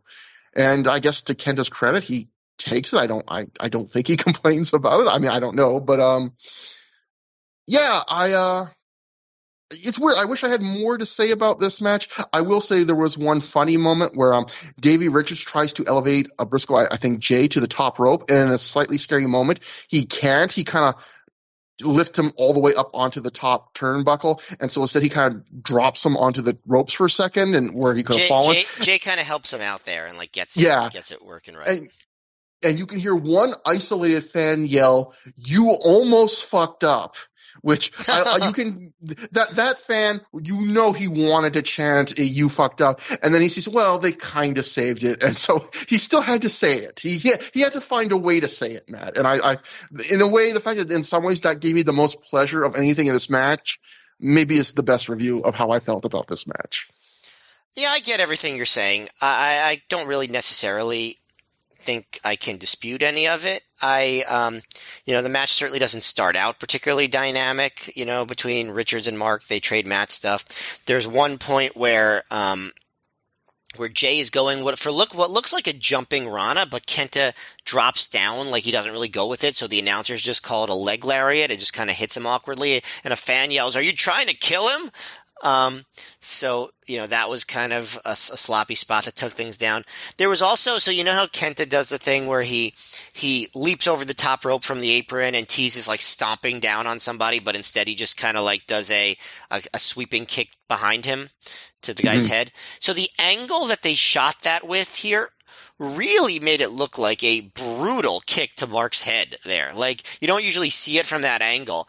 And it looked really painful. So, that was rough. But I do think that I did appreciate how hard-hitting it was. And you're right, there wasn't much of a story, but I really did enjoy that final sequence. I thought there were a lot of cool moves. I'm not someone who cares about the legal man stuff, so that didn't really take things down for me.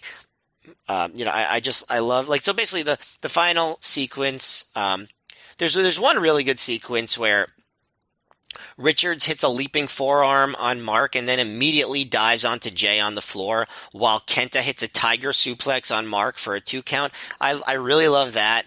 Then they go into this final sequence where Kenta springboards off the top, but Mark catches him with a head and arm suplex, and then Richards hits a handspring back kick on Mark. Then Jay boots Richards. Then Kenta hits the big knee on Jay, and they do one of those all 4 guys are down spots where, it's sort of like an applause break.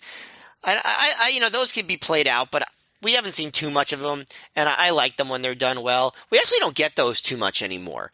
Those big, like, everyone's down applause break spots in a tag match.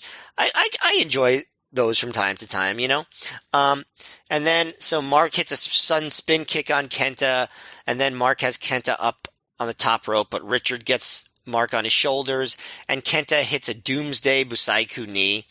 And then Jay breaks that pin, hits a military press into a Death Valley driver on Kenta. Richard hits a DDT on Mark, which are a really, good-looking DDT. Mark moves out of the way of a shooting star press. And Briscoe goes for a springboard Doomsday device, but Kenta grabs Mark's legs. And Davey does a victory roll on Jay and gets a 2 count. And then Mark knocks Kenta away, and the Briscoes hit the Spike J Driller on Davey to finally get the 3 count. Those last couple minutes were just so action-packed and so exciting. That took the match up for me a bit. I would say this match, and probably the previous match, I'd probably put more at the 4 3/4 star range. You mean 3 3/4? Yeah, not 4 yeah. Oh, yes. Sorry. I'd be like, whoa. Yeah. They are some of the best matches I've ever seen in my life. No, yeah. 3 3/4 stars for both of those 2 matches. Very, very good. This match was definitely more memorable live. It really had the crowd on their feet. Really exciting. Had a big, led to a big chant and applause after the match. Like I said, certainly not much of a story. Some sloppiness, so it wasn't a truly great match, but it was a lot of fun. And, maybe on the low end of what you might expect from these guys, but not like, wow, how disappointing. It was just like, maybe they didn't reach the heights, but it was still really good. And this was my second dad story, so this one is more fun. I might have even mentioned it before. This was, so right at the beginning of the next match, my dad went to the bathroom. And this is one of those venues, I guess, where the wrestlers and the fans share a bathroom. So my dad actually saw Kenta in the bathroom, sort of like almost like washing himself down, rinsing off a little bit in the sink in the bathroom. I guess they probably didn't have showers, maybe. I'm assuming, or it was just taken, so he just wanted to rinse off. So it's kind of awkward. But my dad was like, "Oh, hi, good match," and Kent is like, "Oh, thank you." So my dad had a completely innocent bathroom encounter with our friend Kenta Kobayashi. You could not make that sound more suspicious. Well, that's why I said it like that. I think it's a funny way to say it, but it's also just true. And I think that's pretty cool. I don't know if my dad really appreciated the honor that he received at this Ring of Honor event, but I still remember it. And sometimes, when I'm mentioning a Japanese wrestling show, my dad will be like, "Oh, is that guy that I saw gonna be there?" And sometimes I can say yes, he will. Unfortunately for Forbidden Door, it seems like no, Dad, no, he will not. But yeah, that's my dad and Kenta, BFFs forever. My dad and Kenta. But no, that is awesome. Like, again, I always say when I hear stories like that, like, that's the magic of indie wrestling, right? That, like, the barrier between fans and performers, I think, is probably lower in indie wrestling than most forms of entertainment, where, depending on the venue, you could share a bathroom with the guy you just saw work a match. Yeah, I think there was a show where my dad said he peed next to Captain Lou Albano, and it's just like, these bathrooms, they are magical places on these indie shows. So one of these indies should, like the ECW arena should just, I don't know, the ECW arena probably didn't have indoor plumbing, but I wonder if you could sell like the urinal, like the Hall of Fame level wrestlers that use this urinal, like just this incredible list. Yeah, there are a couple times where as I was well, there was one time, maybe it was even at this show, but definitely at a show at this venue. Like, I was going out of the bathroom and Roderick Strong was going in and I held the door for him. And then a couple months later, I was coming out of a Dwayne Reed in Manhattan and Strong was behind me and I held the door for him again. And both times he was like, "Thanks, bro." Just sounding like such a stoner. I'm not saying that he was, but just that was his affectation. Because the other thing you mentioned I thought was interesting too was you talk about, this played really well live. I was just thinking, I imagine the two kinds of wrestlers that play better live than on tape even would be guys like Kenta, because I think stiffness, it translates to video, but never translates the same way as when you're in the building and really hear the crack of someone hitting flesh or I guess slapping their thigh sometimes. The closest you can get for the acoustics translating is maybe Joe and Kobashi, but even that, as amazing as that sounded on video, you could only imagine how insane all that stuff sounded live, Yeah, it's the same with for people that have never seen a live hockey game, hockey comes off as 20 times more violent if you're watching it live when you realize, this is 200-pound people flying into each other. It's just completely too violent for me, honestly. When I go to a hockey game, I'm this is too much. And I imagine the other wrestlers that would do really better live are the wrestlers that kind of do a lot of verbal comedy. Because how many times have we watched something and we've seen fans laughing and it's something we can't hear? Some little aside. So I imagine on the indies, probably any wrestler that does a lot of just crowd interaction, that stuff you probably love it way more if you actually saw it live, because there's so much of it we just don't get. But when I thought the booking of this match too, we should, I guess, briefly mention the booking. It's really good, straightforward booking where this is technically Kenta's first loss in Ring of Honor, but he doesn't take the fall. Davey Richards can afford to do that. He's just coming up, and actually, it gives the Briscoes a big feeling win before their tag title rematch, and it gives Kenta and Richards were scheduled the next night anyway, and with the idea of, Davey Richards is now Kenta's American protege, they keep saying, it gives Kenta maybe a little reason he's got to teach his protege to be a little better by beating the crap out of him. So, works well. That brings us to the main event. Samoa Joe defeats AJ Styles via pinfall in 12 minutes, 1 second after he hit a sleeper suplex. Not a super, well, it was a super suplex. It looked pretty good. So, yeah, this is, AJ Styles' final match in Ring of Honor for 7.5 years, Matt. What'd you think about it? First of all, is this the shortest ROH main event that we've covered in like years because it feels like it is.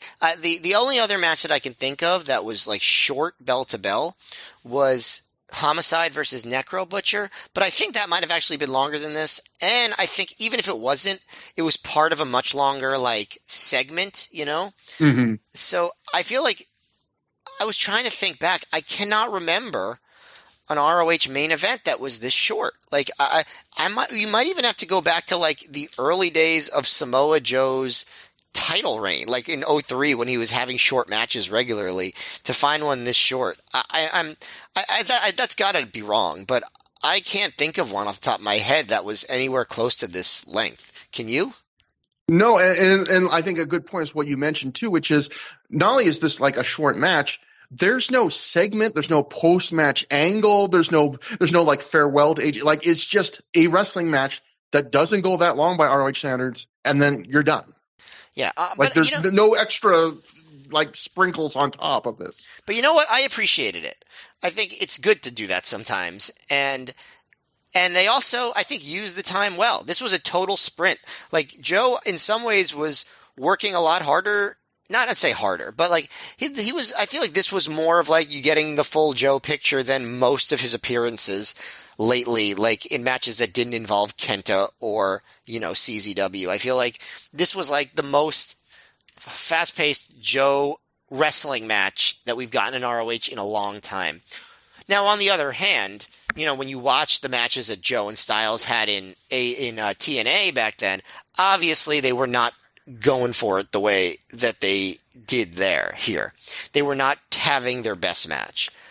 But considering they weren't having their best match, I think they did a pretty darn good job. Like, you know, it was a sprint, which you don't get in ROH main events very often. You know, they were doing big moves early, big moves the whole time. They, you know, spot. Lots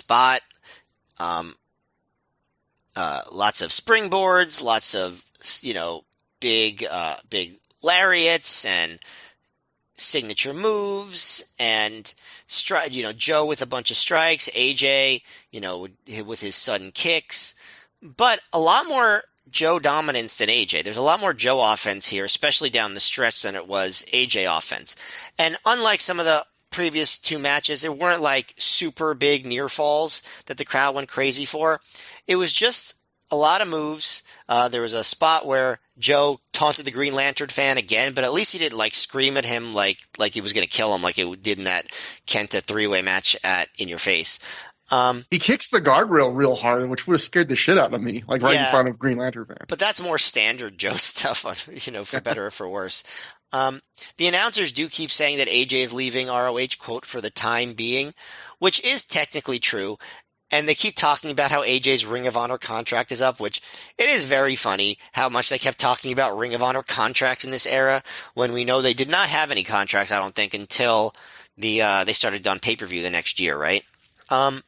No, I did appreciate that they were fairly honest, where they were just like, rather than cut with some weird reason to save face, they were just like, AJ's very in demand. Like, yeah, like and they also say, Oh, let's be honest, Ring of Honor isn't the New York Yankees of professional wrestling, financially speaking, which I think you can agree, this sort of self-deprecation hits us right where we live, and we really appreciate it.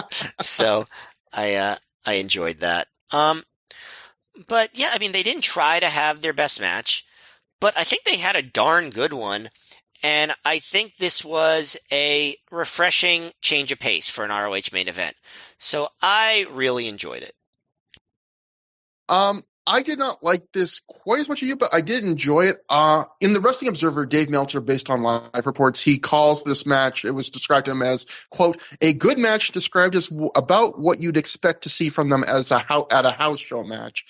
I think that's pretty fair. What's interesting to me is how do they get to that level of quality? Because kind of going to what you said, there's lots of ways you can deliver a full hold back and not deliver a full 100% of the match. And I felt like here, like sometimes you see a match where they don't give you like certain top level stuff, where here I felt like they gave you bursts like of top level stuff. Like Joe taking that bump where AJ gets him in body scissors and he pulls Joe over the top rope and Joe takes a bump over the top rope to the floor. I feel like, that's not a bump you take if you're just half-assing it, right? Like that's a big bump for a guy like Joe to take. I don't see him take that in every match. Or, AJ does a big dive over the top, or even the crazy super sleeper suplex at the end. Like they give you bursts of the big stuff. But I do feel like maybe they linger a little more between the big spots occasionally for a couple of seconds.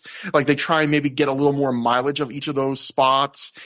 And they do end early. Like when the match ends with the sleeper suplex, Joe hasn't gone for the muscle buster, and we haven't had a lot of near falls. AJ did hit the Styles Clash, but was too fatigued to really take advantage of it. But they go to the finish pretty quick, and you hear this reaction from the crowd where it's like that kind of half second after the pin where like they clearly did not expect that to be the end of the match, and then there's kind of like and then they pop. It's not a great pop, but it's a good pop. But you can almost hear like the crowd think like, wow, it's over. I guess that was good enough. And I feel like that was kind of like the vibe of this.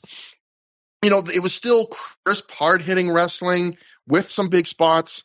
Even like Joe going up for AJ's hammerlock kind of backdrop driver back suplex move. Like, again, those are bumps if you really were completely mailing it and you did not have to do. But yeah, I don't think anyone could watch this match and be like, these guys were mailing it in. I mean, that would be crazy. No. I thought it was like their B show. It's the second tier level. It's not everything they can do. It's not what they would do if they were booked on a TNA pay-per-view. But would you agree with me? Would you agree with me that Joe was going hotter and heavier than he had typically been doing in his ROH singles matches lately? I think a bit. I still don't know if he was 100% all out, Joe. But no, not 100%, but a lot closer than what we've seen in most of his performances lately.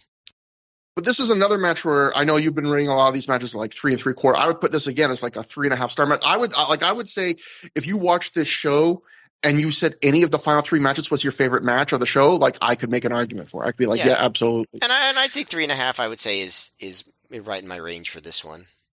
But it kind of just depends what you like. But I think all these matches were kind of in the same range. These final 3. I guess it's one of those things where. From 2 different wrestlers or on another spot on the card, I think you'd be more than happy with this level of match. In the main event from these 2 who have proven time and time again what they're capable of, I could see being disappointed with that. Like, if you're a person that's never seen the show and on paper you're expecting like, the sky's the limit, put your limits lower than the sky. It's not going to be that kind of match. And if you adjust your expectations, you will enjoy this match. I think the interesting thing about this, you were talking about the length. This is a match Ring of Honor didn't really have often, right? Where I was thinking about this. So this is a bit of a setup, but thinking back to the main event of the first show, the Era of Honor Begins, for people that don't remember the story of that show, where going into that show, they had the 2 big top matches were you had Eddie Guerrero versus Super Crazy, and you had Bryan Danielson versus Christopher Daniels versus Low Ki. And I think when we studied that show, the talk was they did not know, like they were debating internally, like which of these 2 matches should go on last. And I feel like in a lot of indies, the thought would be you put the stars on last. Like Super Crazy had a name from ECW, and Eddie Guerrero had a name from working in like every major promotion and was already a big name. And, it was somewhat of a low scale dream match.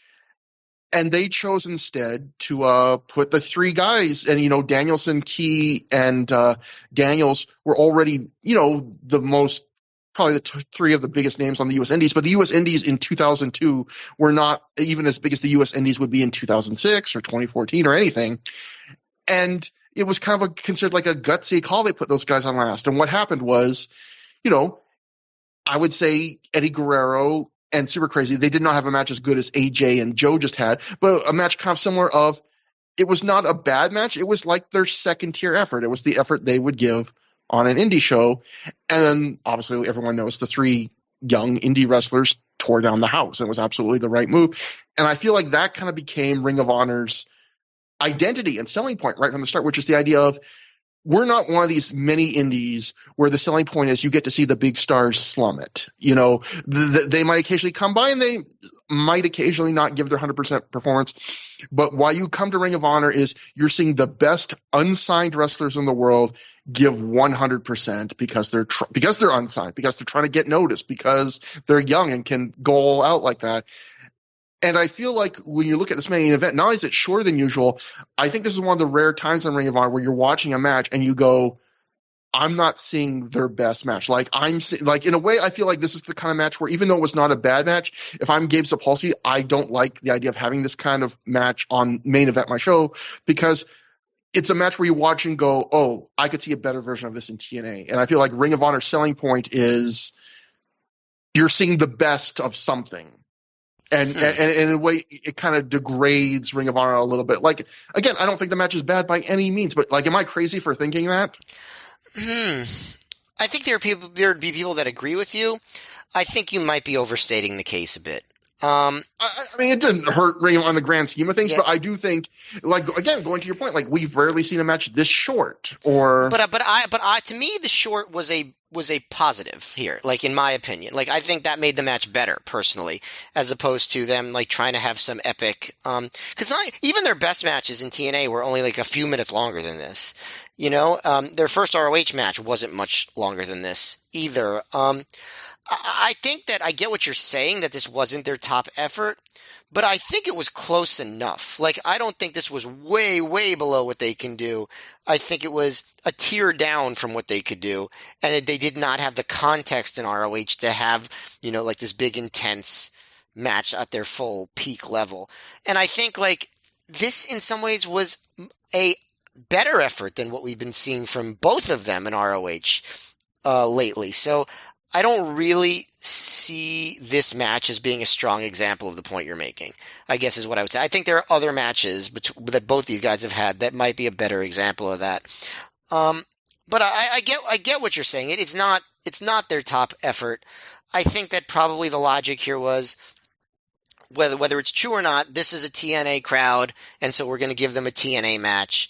And AJ's leaving, and that'll carry it through. And it's okay if they don't have their all-time best match, because they're going to have a darn good one. And I think they did have a good one. I definitely think there are bigger examples of people not living up to the ROH name than this one. If it was up to me, maybe, like, in hindsight, would I have maybe made the Kenta match the main event? Maybe. But it's not like the quality between those two matches was so disparate that it would have made a huge difference. I think most of the crowd was pretty satisfied with what they got here.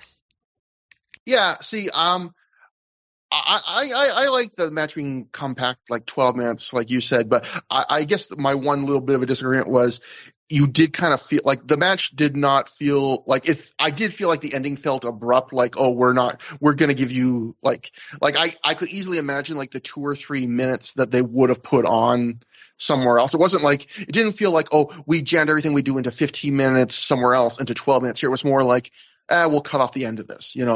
We've done enough. And which again, they did enough to be good, but I feel like that vibe is kind of not what Ring of Honor is sold on. You don't want the wrestlers to be like, oh, well, we'll give you a certain level because you're Ring of Honor, but you're not TNA, which again, I don't blame those guys for the same way when we talked about the Christian matches in Ring of Honor. I don't blame him for holding back a little. Like, absolutely, by this point, TNA was a bigger priority for people. And it's interesting because this is the first time Ring of Honor really had this situation, right? Where normally when wrestlers outgrew Ring of Honor, it meant they got signed by WWE and they just left. It was a clean break.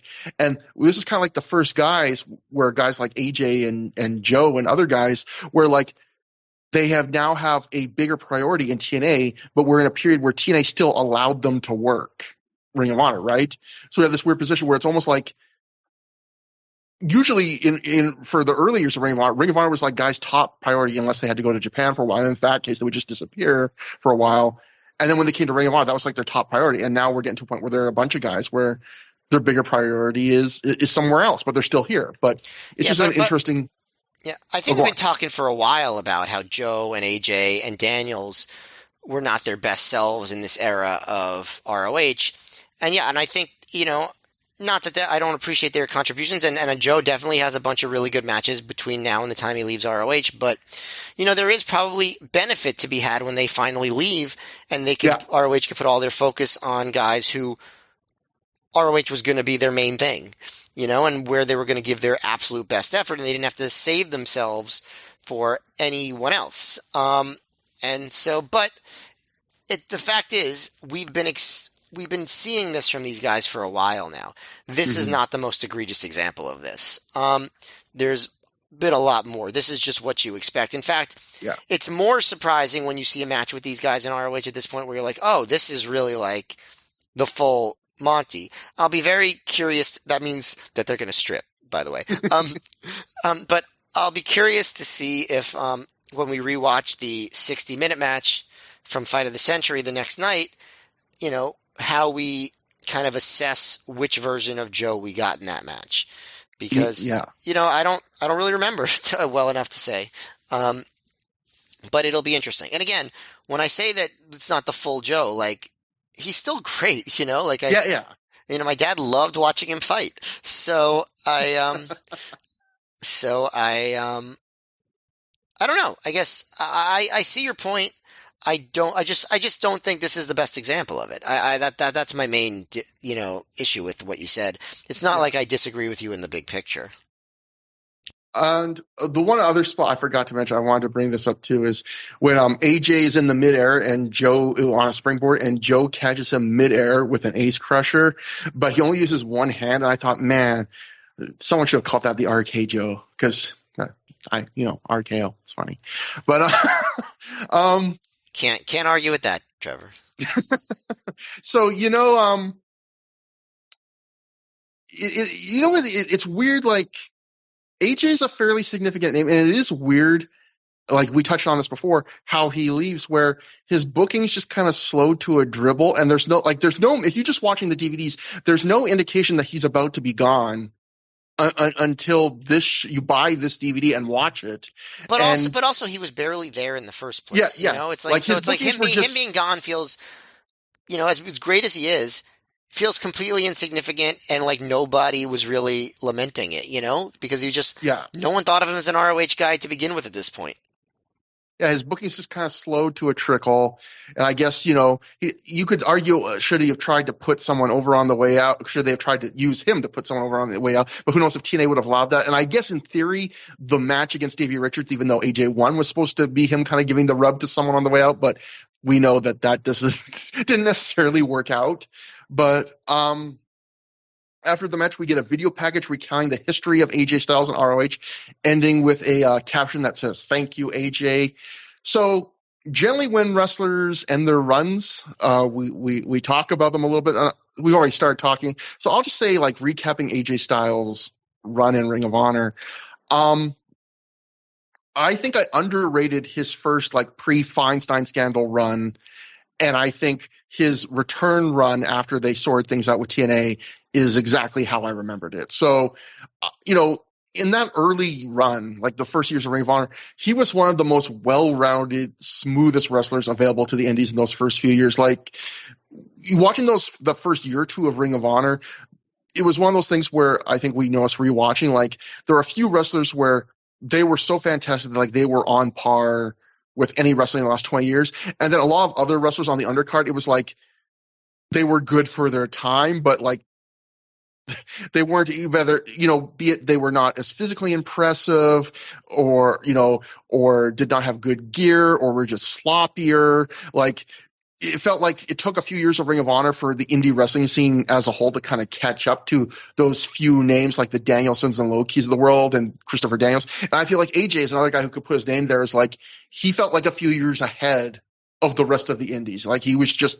that level of polished and well-rounded and good. And those matches with, like, Paul London and and Low-Key, and the three-way with Paul London and Low-Key, like, all that stuff in the first year he was in Ring of Honor still holds up. Really great stuff. And then the second run, it's not terrible, but yeah, it is, as we've talked about, he is clearly not putting Ring of Honor as first priority. You don't feel like you're getting that absolute top tier. And when I try and think of highlights from that second run, like even stuff that's some of the more remembered, notable stuff of his second run, like against the Jimmy Ray feud, like that feud pales in comparison to the Jimmy Ray CM Punk feud that happens right around the same time. So his overall, his best stuff probably was either tagging with or wrestling against Matt Sydal. That was probably the best stuff he did in this second run. Yeah. So overall, it's like I kind of was left thinking about his career. Like I think a big what if for AJ Styles in Ring of Honor would be, well, two things. One, what if he doesn't have TNA? Like, what if he's more like some of the other wrestlers we've seen where they were kind of like WWE or bust? What if Ring of Honor is all the way his first priority for a few years? And what if, TNA does not pull him when they did temporarily? Because remember, when he got pulled at the end of his first run in Ring of Honor, he had just become the first ever pure champion.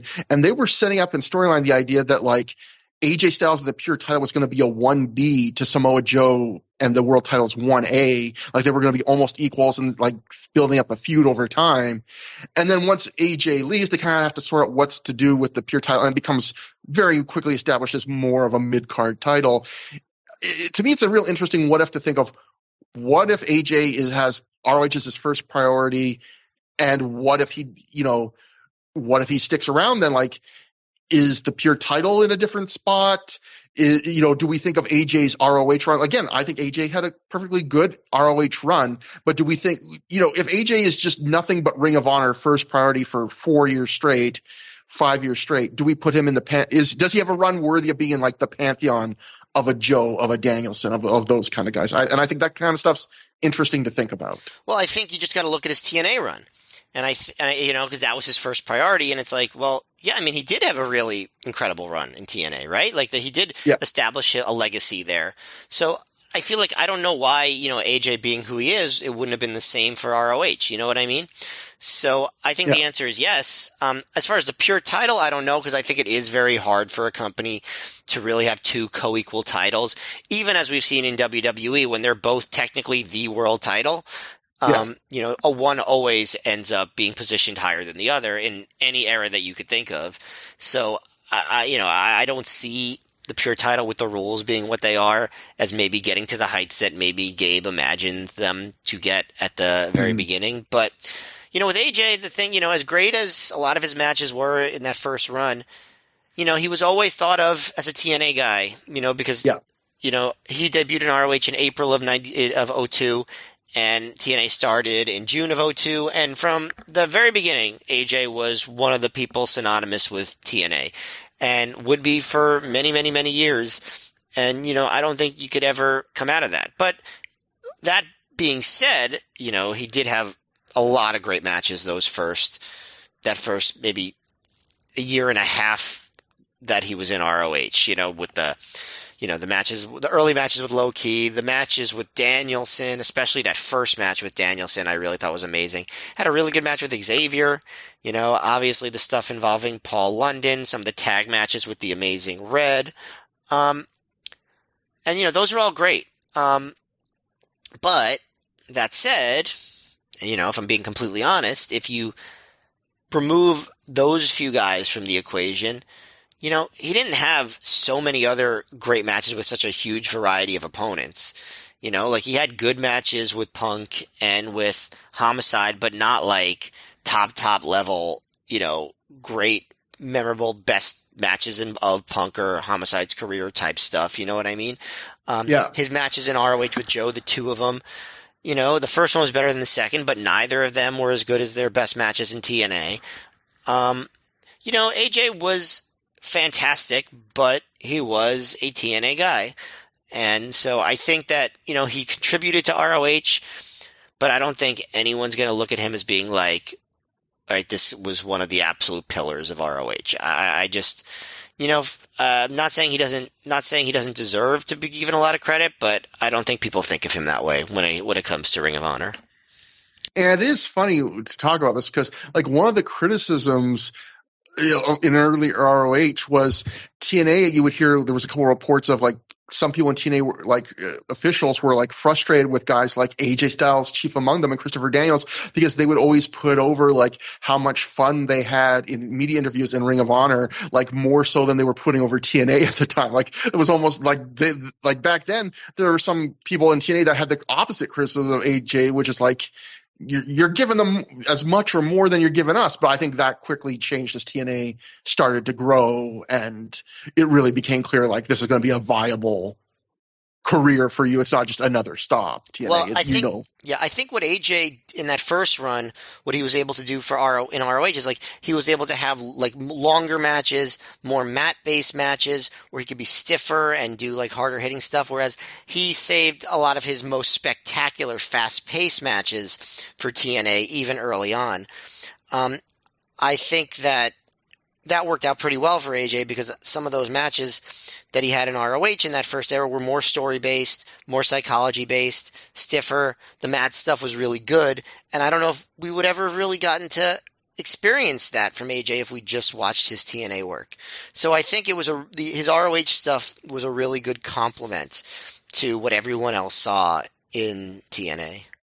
Yeah, that's an excellent point, because when I think of AJ Styles in ROH, my favorite stuff he does isn't like the athletic stuff, because there's a lot of athletic stuff in Ring of Honor. There always is. It is him being kind of like this kind of grumpy prick that's like hitting people hard. Like he had a kind of edge to him, especially in those early years of ROH that I think people sometimes forget.